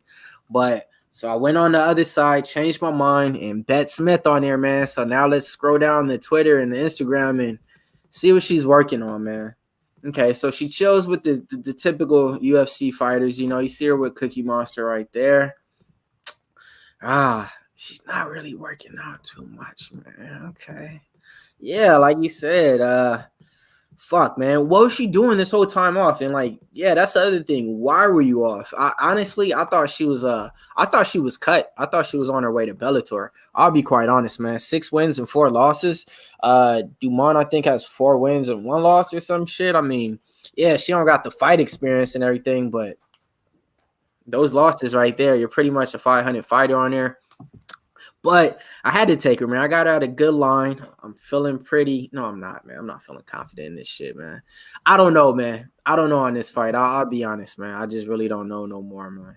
So the bet's made, though. The fucking bet's made. I got to lay in it. Whatever it is what it is, man. We'll move on to the next one. Not going to spend too much time on it. Shit, on this next one, who we got coming up next? Yeah, we got the main card, man. This is probably one of the best fights on their card. This is a fight that I think, like, people are going to be split on with Bill Algeo versus Spike Carlyle. So, yeah, I mean, this is a good fight. I mean, we saw Bill Algeo. This is another fight like we were talking about with Anderson Dos Santos. Bill Algeo, I mean, he's fought way better guys than Spike Carlyle. I mean, Spike Carlyle, he did fight Billy Q. That's like his one, good fighter that he fought. But besides that, he hasn't really fought anyone. I mean, he fought Alon Cruz, 0-1 in the UFC, but Bill Algeo, I mean, he's been in there with like Rick Lamas, one of the best 10, 15 featherweights of all time, man. He's been in there with guys like Brendan Loughnane, Tim Dooling, like people that are pretty good, Sky Heckman. So he has way more fights. Like he has double the wins. Like he has more than double like the fights that Spike Carlyle has almost. So he has a lot more experience. He's fought higher level guys. And I mean, Spike Carlyle, he's really fun to watch. I mean, he closes that distance. He's super athletic, super powerful, good wrestling. His striking to me is pretty terrible. I mean, has his hands completely down. He doesn't really set anything up. He'll throw these wild high kicks, spinning attacks. But I mean, his athleticism, it's kind of crazy. He has big power. But I mean, on the feet, I got to favor Bill Algeo heavy, man. I mean, I feel like he has the big like length advantage. He's kind of a rangy guy. He's 6 feet tall, and he uses it pretty well. I mean, he has the knees. He'll switch stances, throw good jabs, straight punches, and I mean, I feel like Spike. I mean, if he doesn't finish in the first round with ground and pound or like land a big shot and hurt him, he's gonna fade big time, and then Bill Algeo is gonna be able to pick it up and I feel like Bill Algeo is going to get a knockout in this fight. I think he's going to get like a front knee and knock him out. I mean, Carlyle, to me, I mean, I just don't think he's a great fighter, man. I really don't. I mean, I know there's a lot of people that are high on Spike Carlyle, but I'm not seeing it with him. So, I mean, if he wins on this fight, if he runs through a guy like Bill Algeo, then, maybe I'll start to see it a little bit more. But he kind of reminds me of like a Nico Price type of guy. Like, He'll win some, he'll lose some. He's kind of like, he's a hot wire. It's like he could go in there and finish in 3 minutes, but if he doesn't do it, we saw in his fight with Billy Q, like he was exhausted in the second round. At the end of the first round, he was standing up and walking away and getting punched in the head, like doing terrible fight IQ. So, I mean, I'm gonna go with the Algeo in this fight. Fuck, man. So Algeo, money underdog right there. You placing a bet on him right there at plus 145? Yeah. Actually, I already have a bet on Algeo already. Got it. And you got him inside the distance. You got him by KO. You got him straight. Yeah, I just bet it straight, but I do think it's going to be a knockout. Yeah, man. When it comes to it, let me ask you this: did you think Algeo won his last fight against Lamas? No, I had Lamas winning, but I mean it was a good fight. Okay. Yeah. So, I mean, Spike Carlyle, the Alfred Ginger, one of my first followers on Instagram and everything. Shout out to Spike Carlyle. By the way, man, I got like 12 or 15 UFC fighters, man. Follow me on Instagram, man. Check me out, MMA-Locker-Room, man. That's where it goes down. But, Spike Carlyle, first fight against Alan Cruz. I remember Alan Cruz opened up like a minus 240 favorite on there. Spike Carlyle kicked him in the head or some shit, knocked his ass out. Killed that fight real quick. Remember he landed those Cruz went for the takedown. He landed those like crazy elbows. He was just throwing like Yes. Okay. Yes. Okay. Yeah. So, and I remember some people were saying that it was like it could have been a DQ, remember? Because it was like 12-6. But I mean he like murked the guy, he knocked him out. But it was a pretty sick fight, that one. And then he comes back against Billy Q, which I definitely had a play on Spike Carlyle in there. And Spike Carlyle had like 7 takedowns in that fight, man. Spike Carlyle won that fight, man. Shit, that was a robbery, man. So he won that fight, but I will say this, he gassed out everything.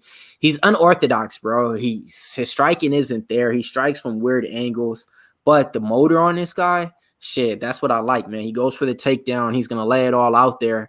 It's kill or be killed, like the fighter's saying shit. But like you said, you kind of hit it on point when you said Nico Price, man. Like the way he stands, the way that he strikes, the stuff that he does, the way that he bounces back. That's the way that he kind of fights. But I will say he definitely shoots for the takedown and everything on there. Got to play on him, man. Got Spike Carlyle minus 155 on there. Do I feel that this is a great play or anything by any means? No, because I actually like Bill Algeo. I actually like him fighting on the Contender Series and stuff. I didn't think that he looked too bad against Lamas and everything like there in that fight. But I just got to go with Spike Carlyle on this one, man. It's going to be a close fight. Hell of an entertaining fight right here, man. But yeah, man. So that's good to know right there, man. You got the dog money right there on that one. Yeah, we'll see. I mean, that's like a fight where I feel like, like I said, a lot of people are going to be split on that one. I think some people will be picking Bill and some people will be picking Spike. So give me a prediction in the Mecca. Since you just get to kick back with your feet up in the Mecca, give me a prediction. Who's a person that's gonna pick Bill? Give me two people in the Mecca right now that's gonna pick Bill. I don't know, man. Maybe like Touch and Jack Attack. I don't know. And then give me like 2 people that's gonna pick like a Spike Carlyle. You already know one. I know you're gonna pick them. Yeah. No. So give me one other person that you think out there that's on a Spike Carlyle. Maybe Boston Nick. There you go. There you go. All right, shit, man. Yeah, he just gets to sit back and chill this week, man. Doesn't have to worry about picking nothing on there, man. Moving on down the line. That was the first fight on the main event right there. Real quick, man, I want to give a shout out to Pub Sports Radio right there. You guys definitely need to check out the website, man. pubsportsradio.com. They have all the merch on there where you guys can catch out all the exclusive t-shirts. Not just that, they have all the betting games for all the odds out there. The parlay calculator is one of the best out there. You don't even gotta do mental math. The only thing you gotta do is put the fighters in that you want. They're going to tell you exactly what it's going to pay out. Put the bet right there at mybookie.ag. Use the pub code PubSportsRadio. You can get a match bonus on that as well. So definitely, man, you guys definitely want to be in tune with Pub Sports Radio. Not just this show, everything that we got going on. You got Talking Hands coming out on Friday. That's going to be Jeff. That's going to be Slaughter. Shit, even though they're the same person, that's going to be Preston. That's going to be Mo. Everybody on the show, they're going to be giving you guys the best exclusive content and picks too. Definitely on Friday, right before the fights come out. DFS on there too. DFS by the numbers is on there too. Forgot he's the new guy on there too, man. Yeah, so it's definitely a fun time, man. That's definitely what you want to tune into. You know, you definitely want to get the best advice right before the fights too. Then on Saturday, we got the best live stream on there. Come chill with the boys while we give you guys the best fights advice on everything out there, man. So that's Pub Sports Radio right there. Let's move on down. Shout out to everybody in the chat. You got Nick Rodriguez. You got Zabel. Just My Two Cents. Cameron Smurda. Billy Brisping. Koch MMA. Or shit, why did I say Koch? KCO.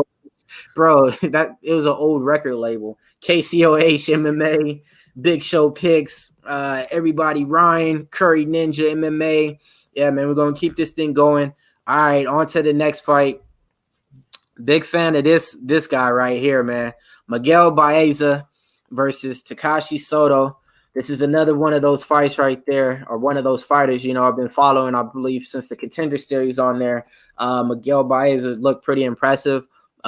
Taking his time in the UFC, not fighting too much, not fighting too far of ahead of a competition, if you want to put it. I think they're pacing him at the right pace. So he opened up at a minus 180 favorite, though. I didn't think that line was warranted. And then you got Takashi Sato that opened up on the books at a plus 145 underdog on here. I think this is going to be one of the better fights on the card right here. Guru, go ahead, take it from here while I pull up the stream for him.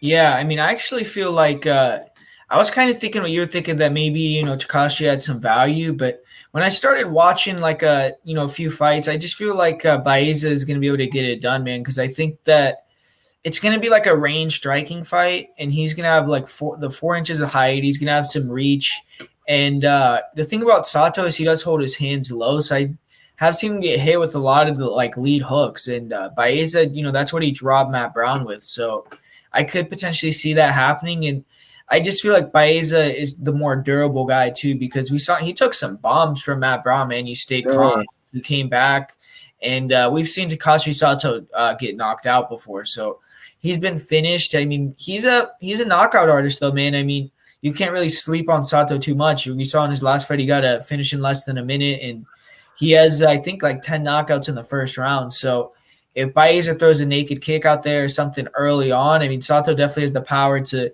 you know, close that distance, hit him with that cross and knock him out. So he has to be careful, but I feel like, you know, it's Miguel's fight to lose. I feel like he's the bigger guy. I think that he's maybe a little bit more athletic, and I think he's more durable. So I'm going to go with Miguel Baeza. Hell to the yeah. That's what I like to hear, man. If we're on the same fighters, same picks, I don't really give a fuck about that. I care about the betting aspect, you know. So yeah, man, I got Miguel Baeza. Got a little play on him at minus 160. Shit, I did a little play before that because I thought the line was actually going to get higher, so I played him at minus 180. So of course, man, this is how I kind of look at it. This is how I kind of do it too. All right, fighter comes out, I put my half unit on him, you know, right where the line's at. If I like the line, right? Then I wait a couple of days and see if the line's going to move. If it moves higher, moves lower, it just depends on, you know, how much I'm going to put on the other half. So yeah, I did my half unit on him at minus 180. got down to a minus 160, I think. And I was like, all right, shit. If I was going to play him at a minus 180, might as well complete the unit right there at a minus 160. Should have waited a little bit, but I thought it was going to get a little bit higher on the fight. We'll say this. What are the odds now? I'm not sure. Is it closer now? Yeah, like I think you could get Baeza like minus 155. Somebody in the chat, let us know, man. Yeah. So there's money coming on Takashi, so that's interesting, right? I mean, the thing is too, when you I watched Takashi's fight with Ben Saunders, and he definitely lost the first round in that fight, you know. So, and Saunders is like a tall guy, like a 6'2". He's a southpaw, so that's a similar matchup. But obviously, Ben Saunders was kind of washed up, you know. But so answer me this though, Guru. Why is it when I think of Takashi Sato, like right now I look at the topology and I was thinking that I was just gonna see a list of names and fights. So I remember this, I remember he fought him. Why does it seem like he's somebody that I've seen fight in the UFC forever, but he only has like 3 fights in the fucking UFC? Yeah, like yeah. Like, it's weird. Like, I swear to where it's like, oh, yeah, I remember him. Nah, man. Like, yeah, you fought Ben Saunders.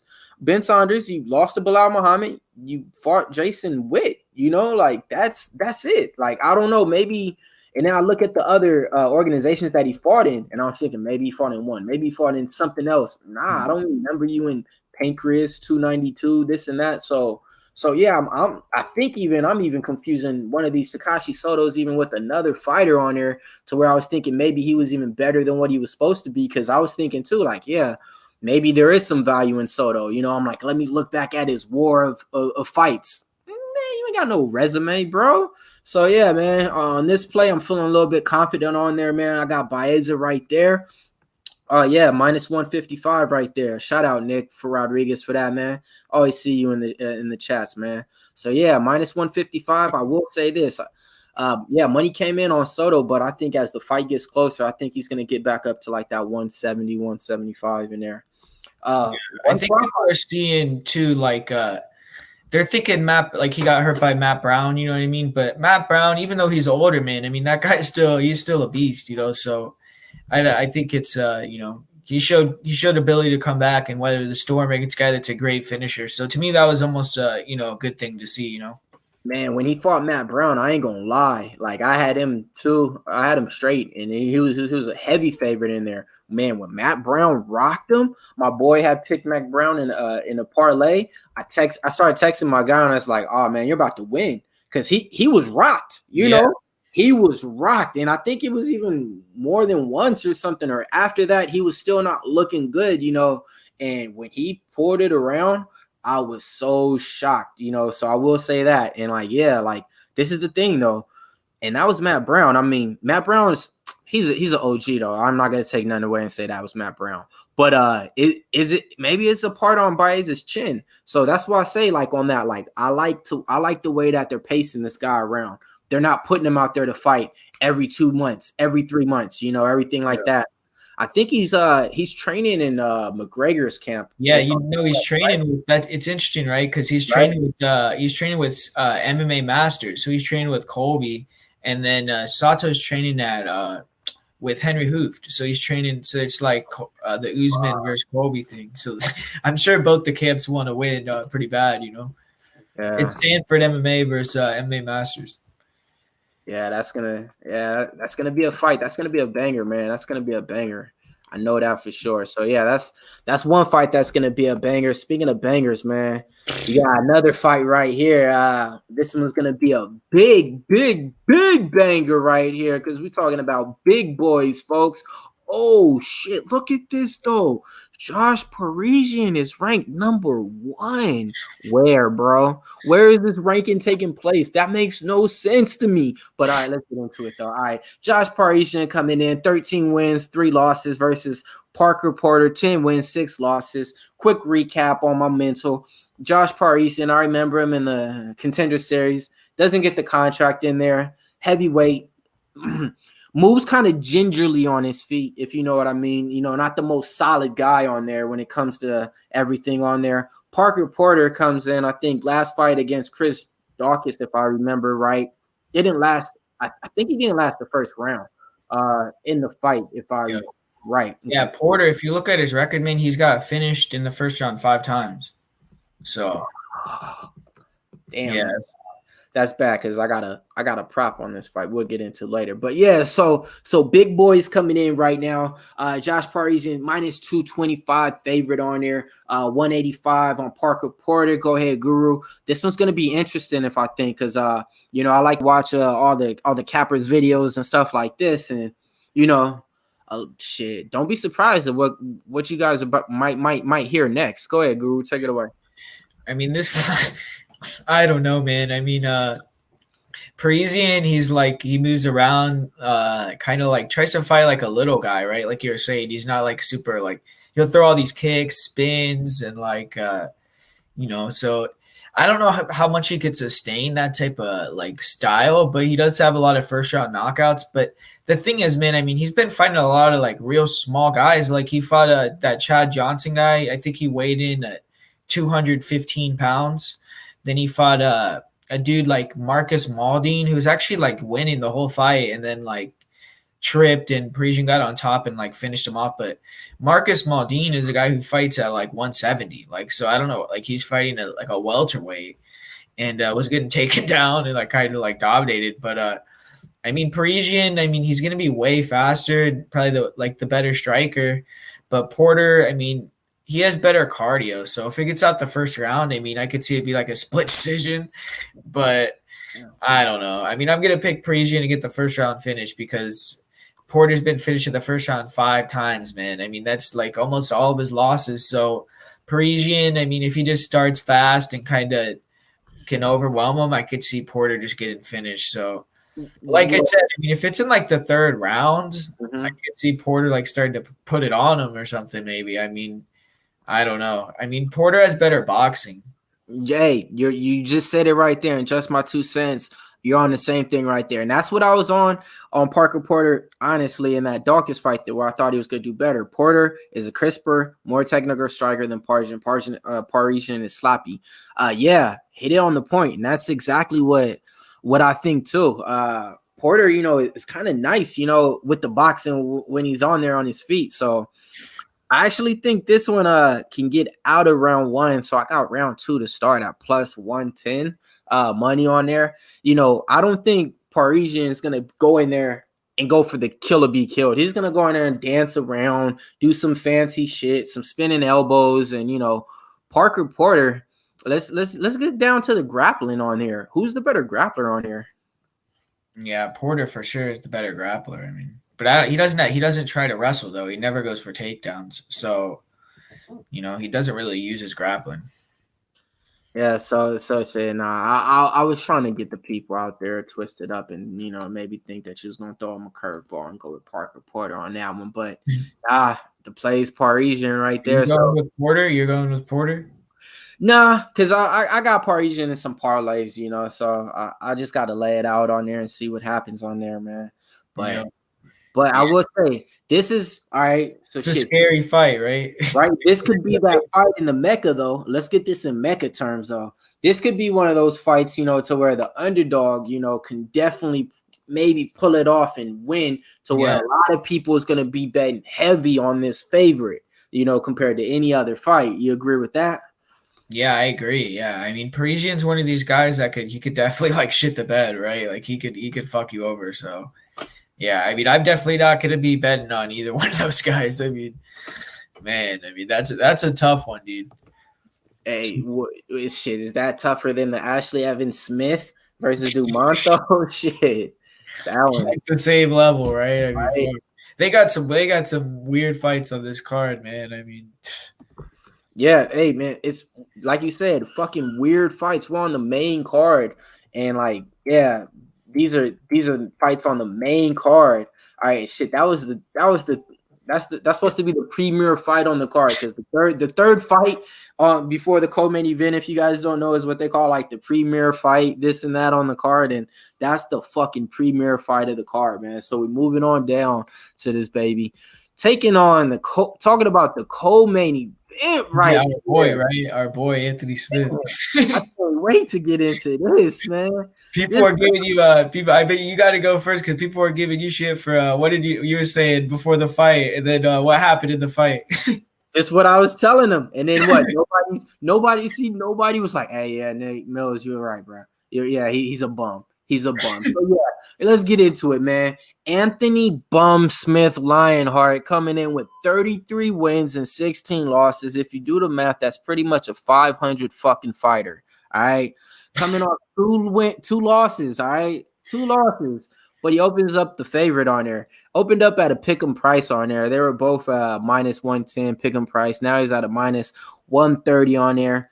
Devin, Brown Bear, Clark coming in with 12 wins, 4 losses. Shit, looking the best that he ever did in his career, coming off of 2 wins over Alonzo Manfield, which we all know how that went. He's opening up on the books at a plus 110. Now he's up at a plus 125. All right, so Anthony Smith, man, let's get into it, man, real quick, man. All right, fought in 2 different weight classes, I believe. That means you couldn't figure it out in none of them. All right, comes to light heavyweight, gets some impressive wins. Okay, fights for the title and gets murked. From there, he's just been on a down road spiral. I'm not a fan of this guy, man. So every fight that he fights, I fade him. I called him a bum. All right. I called him a bum, meaning his fighting technique and style. Like, that's what we do. If a guy fights a certain way, we call him a bum, right? I called this guy a bum on his stream. And boy, did they crucify me. How can you call this guy a bum? He does this and that. He's this. Like, defending him, though, to where he's a good fighter, this and that. And I'm like, bro, he's not really that good. Like, honestly, it's just the division right now. The light heavyweight division is this bad that you guys fucking think Anthony Smith is fucking good, right? Oh, no, he's not a bum. He's not a bum. Lose, loss. Like, taking L's after L's. Let me explain this to you, bro. When you hand out your fucking teeth to the ref and say, hold that for a minute, you should just retire. Then when you lose to Rakic and he fucking out wrestles you and doesn't even light your ass up with the strikes that he should have, it's done. I don't know why you're fighting. You're fighting like you need to finish this contract, like you got something to do afterwards or something. I think he fought like 3 times within the last like 9 or 8 months, and he took L's on him back to back. So fuck, man. I'm fading him right here, man. I'm not a big fan of Clark on here, but I will say this: Clark has a game plan and he doesn't stare away from it too much, and that's grappling, that's wrestling, that's putting that body weight on you and shit. I just wish that, like, with those big ass fucking legs he got, that he would do some like leg kicks or establish something and something like that. But I will say this: Anthony Smith's gonna be probably the bigger fighter because Clark definitely should be fighting at 185. Same thing should be said at Anthony Smith because he was fighting at 185 before. So I don't think that Anthony Smith's really going to be in too much of advantage right there. So I got Devin Clark in here right here. And yes, Anthony Smith is a bum. And if he wins this fight, honestly, he's still a bum because Devin Clark ain't nothing too awesome to be like. And I watch him if he wins. He's gonna be looking at the crowd like doing some belt shit, man. So go ahead, man. Take this shit away. Yeah, man. I mean, I agree with you, dude. I'm going with Devin Clark, man. And I got Devin Clark. I mean, Anthony Smith, I mean, why is he coming back 3 months after just getting destroyed by Rakic? Like, you're not going to learn anything in 3. He's fought. This is going to be his 3rd fight in 6 months. And the other 2 fights, he got obliterated in both fights, never won a round. I mean, lost like probably his last 6 rounds were all 10-8 rounds, man. I mean, he was getting leg kicked against Rakic and like basically just falling down, and he never landed anything in that fight. I mean, the thing is though, like Devin Clark, he has let a lot of people down in certain fights, but he's gonna be the more powerful guy, way more powerful. I mean, if they both fought Rakic, right? I mean, Clark to me had a much better performance. He dropped Rakic. He, almost had him finished with some knees, and eventually Rakic knocked him out. And that's the thing with Clark, like he's winning a lot of these fights. Like when he fought Jan Blachowicz, he was winning the whole fight, and then he would like lose composure and like throw like some wild shit and fall down and give his back or get finished. I mean, he just seems like that's kind of what he does sometimes. But if he could just establish like the low kicks, like you said in this fight, there's no like Anthony Smith never checks kicks, and he just got his like leg kick destroyed in his last fight. So I feel like if he throws a few of those kicks, his leg could get fucked up again, and Clark could take him down, man. I mean, Anthony Smith has real bad takedown defense. He likes to be on his back too, so. I mean, I could see this fight being like, if you look at a lot of Anthony Smith's fights against grapplers like Andrew Sanchez, Lombard, like he will like get dominated for 2 rounds and then somehow get like that 3rd round finish, like when they're tired. So it's possible, but I think Clark is going to ride it out, man. I think Clark will maybe win the first 2 rounds, lose the 3rd or something, win a decision. But I'm going to go with Devin Clark. Fuck yeah, man. There we go again. That's what I'm talking about, man. Underdog money coming in. Glad I didn't play it when it was even money because I knew already on there. I was like, shit. I was like, there's no way I'm going with Smith, but I'm like, Smith is fucking even money. But I'm like, there's just no way I'm going with Smith. It's kind of like I'm saying though, like, why do you think he's coming? Like, if he really cared about his career, right, he would take some time off. Like, he wouldn't be coming back. Like I don't know. Like, the sad part is, bro, he has a family. You know, like, well, like in his family, like I don't get it. I'm thinking maybe it has to be something like this, to where it's like, all right, you get all these fights done in 2020, you take 2021 off and retire. I don't know, man. Or maybe it's like this. Like I said, he has the last 3 fights on his contract, and you know he knows already, to where it's like, hey, you know, I finished out these last fights, and I could go sign to somewhere else, and you know, do another, you know, 3-fight, 4-fight deal and go to Bellator with Corey Anderson, this and that, and the list goes on. You know, maybe it's that. Like I said, I have no fucking idea, because it's not like you're going in there to try to get your name back and be like, I'm coming back for the belt, y'all. You know, this is who I am, and it's not like you really need the money like that. So this is what we're looking at right now, man. Devin Clark right now, it looks like he's putting on some old school video of him wrestling and grappling. And when it comes to fights too, like me and Mo has the same philosophy. We like to bet the wrestlers and the grapplers sometimes. But when I'm watching a fight and the fighters I love the strikers. Give me the fucking Muay Thai, the kickboxers all day. That's the Remy Bojaskis. Who's out there that remember Remy Bojaski back in fucking Pride and shit like that, man? Y'all don't know nothing about kickboxing and shit like that. But yeah, man. But when it comes to betting, give me the grapplers all day. So let's see what he's been doing, man. Okay. First video, you know, in the gym. All right, man. But what the fuck is this on your chest, bro? Like, for real. Let's examine this for a second. What is that? Like, it's like a horns or something, deer. That feels like a Milwaukee Buck logo, bro. All right, first in the gym. Okay. Getting it together. Okay, getting it together as you see. Okay, all right. In a little bit better shape right there. Jackson Wing guys right there. You know, okay, I see you. Let's see. I knew he had that type of family, man. He's one of them. All right, my brother. All right. Oh, but here we go. Let's see. That's weight right there. Hey, Nikki, Boston Nick, I know you could do this, right? Post some videos of you doing that for us, please, bro. Okay. Let's see how many.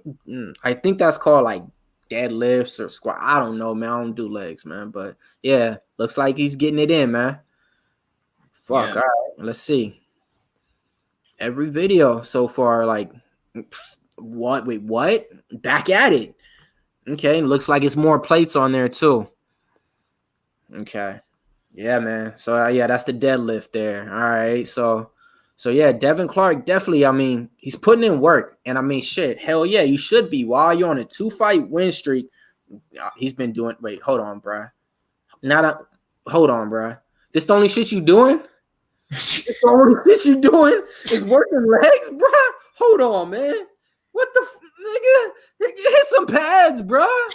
Let me see the 1-2. What? We know you got legs. You wear the shortest tights and the biggest what the come on, man. You just showed me 4 videos doing leg shit. All right, man. I'm backing you, bro. But yeah. All right, man. So all right, yeah. So as we're seeing, man, he should be training. He should be getting in the best shape of his life and everything like that. Why, man? You're on a 2-fight winning streak and you're fighting the biggest name probably you're ever gonna fight in the UFC. If you get past him, you're on a 3-fight winning streak. You definitely get a bigger name. So the play right here is Devin Clark right here. Got him at plus money on there. got another prop in here that I like too. I like fight to go the distance in there too as well. If you was a betting man, which you are, would you play that? Yeah, I mean, if Clark wins, if you think Clark is going to win, it's going to be a decision. I mean, I think all his wins in the UFC are by decision. So, I mean, I would be surprised if he finished Anthony Smith. So, I think, I mean, Anthony Smith, if he wins, though, I mean, he'll probably finish him, Got it, man. Before we get into the main event right now, man, we got one more fight, man. We got 61 live people in the chat, man. I want to give a special shout out to all y'all. Y'all been rocking with us the whole time. Numbers didn't drop. Only thing they did is keep rising and everything. I want to give a special shout out to everybody at Pub Sports Radio, Boston Nick, Money Mo, Slaughter, Preston, Billy Briz, DFS by the numbers, Big Show, Connor Mack, Razor Sharp Picks, Preston, Talking Hands, everybody, man. But everybody in the chat too, man. We call this shit the pub club over here, man. The chat club, it is what it is, man. We're one of the livest bunches out there, man. We got Johnny Cardone in there. We got Marcel Senior Brown in there. We got KCOH in there. MMA, just my 2 cents. What's up, my man? Big Show Picks, one and only. Stefan Malatovich, only bet the plus. That's a new one right there. Hold on. Only bet the plus. Okay. Michael McDonald versus Crow Cop and K1. Oh, yeah. Okay, you heard what I'm talking about, that Remy Bojaski shit. Yeah. Shout out. Only bet the plus, though. That's a crazy name right there. All right, you got Jovado Hernandez, Goats in here. Yeah, and a few others, man. But yeah, we got one more fight right here. Then after that, we're just gonna talk briefly about the Bellator event that just ended, and then that's it right there. And we're gonna give up our best plays and best picks for the prelims and best picks for the main event and give you guys a night, and that's it, man. So moving on to the main event right now, taking place, man, a heavyweight, man, a fight that's been brewing for the time. Curtis Razor Blaydes coming in 14 wins, 2 losses versus Derrick the Black Beast Lewis, 24 wins, 7 losses. Getting to the betting odds, Curtis Blaydes, I know this for a fact, opened up at a minus 300. On my book now, he's all the way up at the minus 390, minus 400 on some books out there on there right now. So get to that later in a minute. But yeah, so go ahead, Guru, man. How do you see this fight taking place right here? You got a good fight taking place right here, man. You remember how I felt about Derrick Lewis before? That's why I'm not saying anything bad about him now, because I will say, okay, he improved, and he showed improved. So I got to put some respect on his name now. But I was dogging that guy before. Go ahead, take it away. Yeah, dude. I mean, this is one where, like, you got to favor Curtis Blaydes to win, just because Derrick Lewis, I mean, he just doesn't have the grappling. He doesn't have the takedown defense, in my opinion. But he's a scary guy to fight. I mean, he has the most knockouts in UFC history. So, I mean, you got a guy that could hit you one time and finish the fight. I mean, that could be over. I mean, it's like Curtis Blaydes. We've seen him knocked out before. He's kind of a chinny guy. So, for him to be like minus 400, I'm not sure if I necessarily agree with that, but I do feel like, I mean, Derrick Lewis, he has a chance in any fight he has. So I do think that potentially he could get a knockout victory. I mean, we saw Volkov rock him real bad. He's got knocked out by Francis Ngannou. Mark Hunt dropped him. Overeem rocked him. So he's been hurt in a lot of fights. So, I mean, Derrick Lewis definitely has a puncher's chance. And the thing about Derrick Lewis, man, I mean, everyone wants to say he has a horrible gas tank or he slows down, but if you look at his career, he's 8-1 in fights that went to the 3rd round. So he finishes all these guys in the later half of the fight, which is kind of a strange thing. But I just feel like with the chain wrestling and just the ability to throw ground and pound for heavyweight that Curtis Blaydes has might be just too much for Derrick. I mean, Curtis is a really big guy too, so you can kind of match him physically. But I think that the best play for this fight is over 1.5 rounds. I don't think that Curtis Blaydes early on, he's probably going to hit the takedowns. He's not going to finish him, and then you don't have to worry about the end, where Curtis Blaydes maybe gets tired and you have a minus 350 favorite. So I mean, I think it's minus 150 when I bet on it, the over 1.5 rounds. So that's actually one of the, plays that I think has pretty good value. I think that it'll probably hit. And yeah, so to me, I mean, I'm going to pick Curtis Blaydes. He'll probably maybe get like a late round TKO stoppage or something. But yeah, I don't really have like a heavy lean towards Blaydes where I'm going to bet him at that price though. Got it. See, so for me, I'm a big Blaydes fan, man. Like, why? Shit, he set the record for the takedowns, everything like that for the UFC. Not just that. I mean, he's an evolving fighter. He's one of those fighters. I will say that you see him and he gets better. He gets better. Came out nothing but a grappler. Then he worked on his striking. Then he got finishes with his striking. Then he put Overeem out with the elbows. So I mean, like, this is a fighter that I've seen. He's getting better. He's getting better. Not just that. I mean, his physical physique shape. He was like a real kind of heavy set guy when he came out. He trimmed up, slimmed everything up. He's improving on everything, not just fighting, his diet and everything like that. He's taking it more serious. Shit, he has 2 losses in the UFC, but guess what? It's to the same goddamn person, right? So this is the thing, though. Francis Ngannou, shit, big heavy puncher like that. Derrick Lewis, the same thing. I wouldn't say he's chinny. If it was chinny, well, shit. I remember Mark Hunt rocked his ass, right? You remember Mark Hunt rocked him, and then he just shot for the takedown and slammed him and everything like that. Yeah. But yeah, that's what I'm saying. Like when he gets rocked, he knows what to do. His fight IQ is there. I got to play on him. Put him in some parlays at minus 300 when he opened up on my book. Also got to play on round 3 to start at minus 110. So that 1.5 round that you got at minus 150, I love that. If my book gave me that, I would have been all over that. But yeah, so I got round 3 to start at minus 110 at an even price.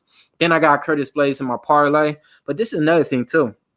The prop on Curtis Blaydes inside the distance is nice too, because man, he can finish him. Derrick Lewis, once he gets taken down, the difference between him and Volkov is good on his back. He knows what to do. Derrick Lewis, if Blaydes gets him on his back over and over, the ground and pound, he's going to give up. He's going to counter up. He's going to cover up in a certain way to where, he can get the TKO off the ground and pound too. So for all the bettors out there, if you want to take Curtis Blaydes inside the distance too, that's actually a good play too. Because I don't think this shit's going 25 minutes. Just put it like that. I don't think. I mean, if you look at it too, like whenever Derrick Lewis loses, he'll get finished. So in the UFC, I think every loss he's got finished. Okay, so there you go. See. But yeah, that's the thing right there. Like, I actually could see that happening because, like, you already know when it comes down to it, in the heavyweight division, Derrick Lewis has the worst takedowns. Everybody know you just shoot for the takedown. But I will say this too: he improved on that. He got a little bit better, but he's still not just fought that grappler who's just going to shoot for the takedown. And this is the thing. That's what I'm saying. Blaydes is not that fucking bad on his feet, bro. Like, he's improving. So I feel confident in putting him in that parlay at a minus 300, seeing that he got up to a minus 400 on there. That's where Curtis Blaydes usually ends out all of his fights at anyway. But, of course, am I nervous? Hell yeah, man. The guy that he's fighting is Derrick Lewis. Put some fucking respect on his name. Why did you pull down your short? Because my balls is hot, So, I mean, he's the fucking man right there, when it comes to all that. Another thing, though, like I say, man, you are who you're training with. And one reason why I was so bad on Lewis before, and why I still probably am, is because he's not really training with nobody. He's not improving on anything. You see the little videos in his interviews. I go in the gym, work out for 45 minutes, and that's it. Like, he definitely got in shape, got his weight off, everything like that, but he's not improving on stuff. He's not going in the ring and showing me new stuff, except for that new jump kick that he's been fucking throwing recently and shit like that. But that's the one thing about him, though. So this is going to be a fucking great fight, though, man. This is a fight that needs to happen. I think whoever fights this is one fight away for a title. All right. Yeah, I mean, you got to give the next shot to Francis, right? And then I don't know what John Jones is doing, but yeah, I mean, they'd have to be right there, especially Blaydes, man. I mean, if he won, I don't know who else he would have to fight. I mean, yeah. So that's right there, man. That's the main event right there. We're gonna wrap it up with that. So real quick on the main card, you want to get a people just some of the plays that you got locked in already that you already got locked in for the weekend? Yeah, man. So I got the over 1.5 on the Blaydes versus Derrick Lewis one, and then I do have a play on Bill Algeo and Devin Clark too. So that's what I got right now. Nice, nice, nice. So that's fucking two underdogs on there on the main card right there. And then so for the people out there, for all the 5960 viewers out there that we got live in the chat, man, if they don't got a parlay locked in right now and they want one to play on mybookie.ag, hey, just real quick, Guru, give them two names that they can probably parlay to make them some money to get paid. I don't like a lot of parlays on this one, but if I had to give one, maybe I'd say something like, Miguel Baeza and Sumadarji.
Ended it, right?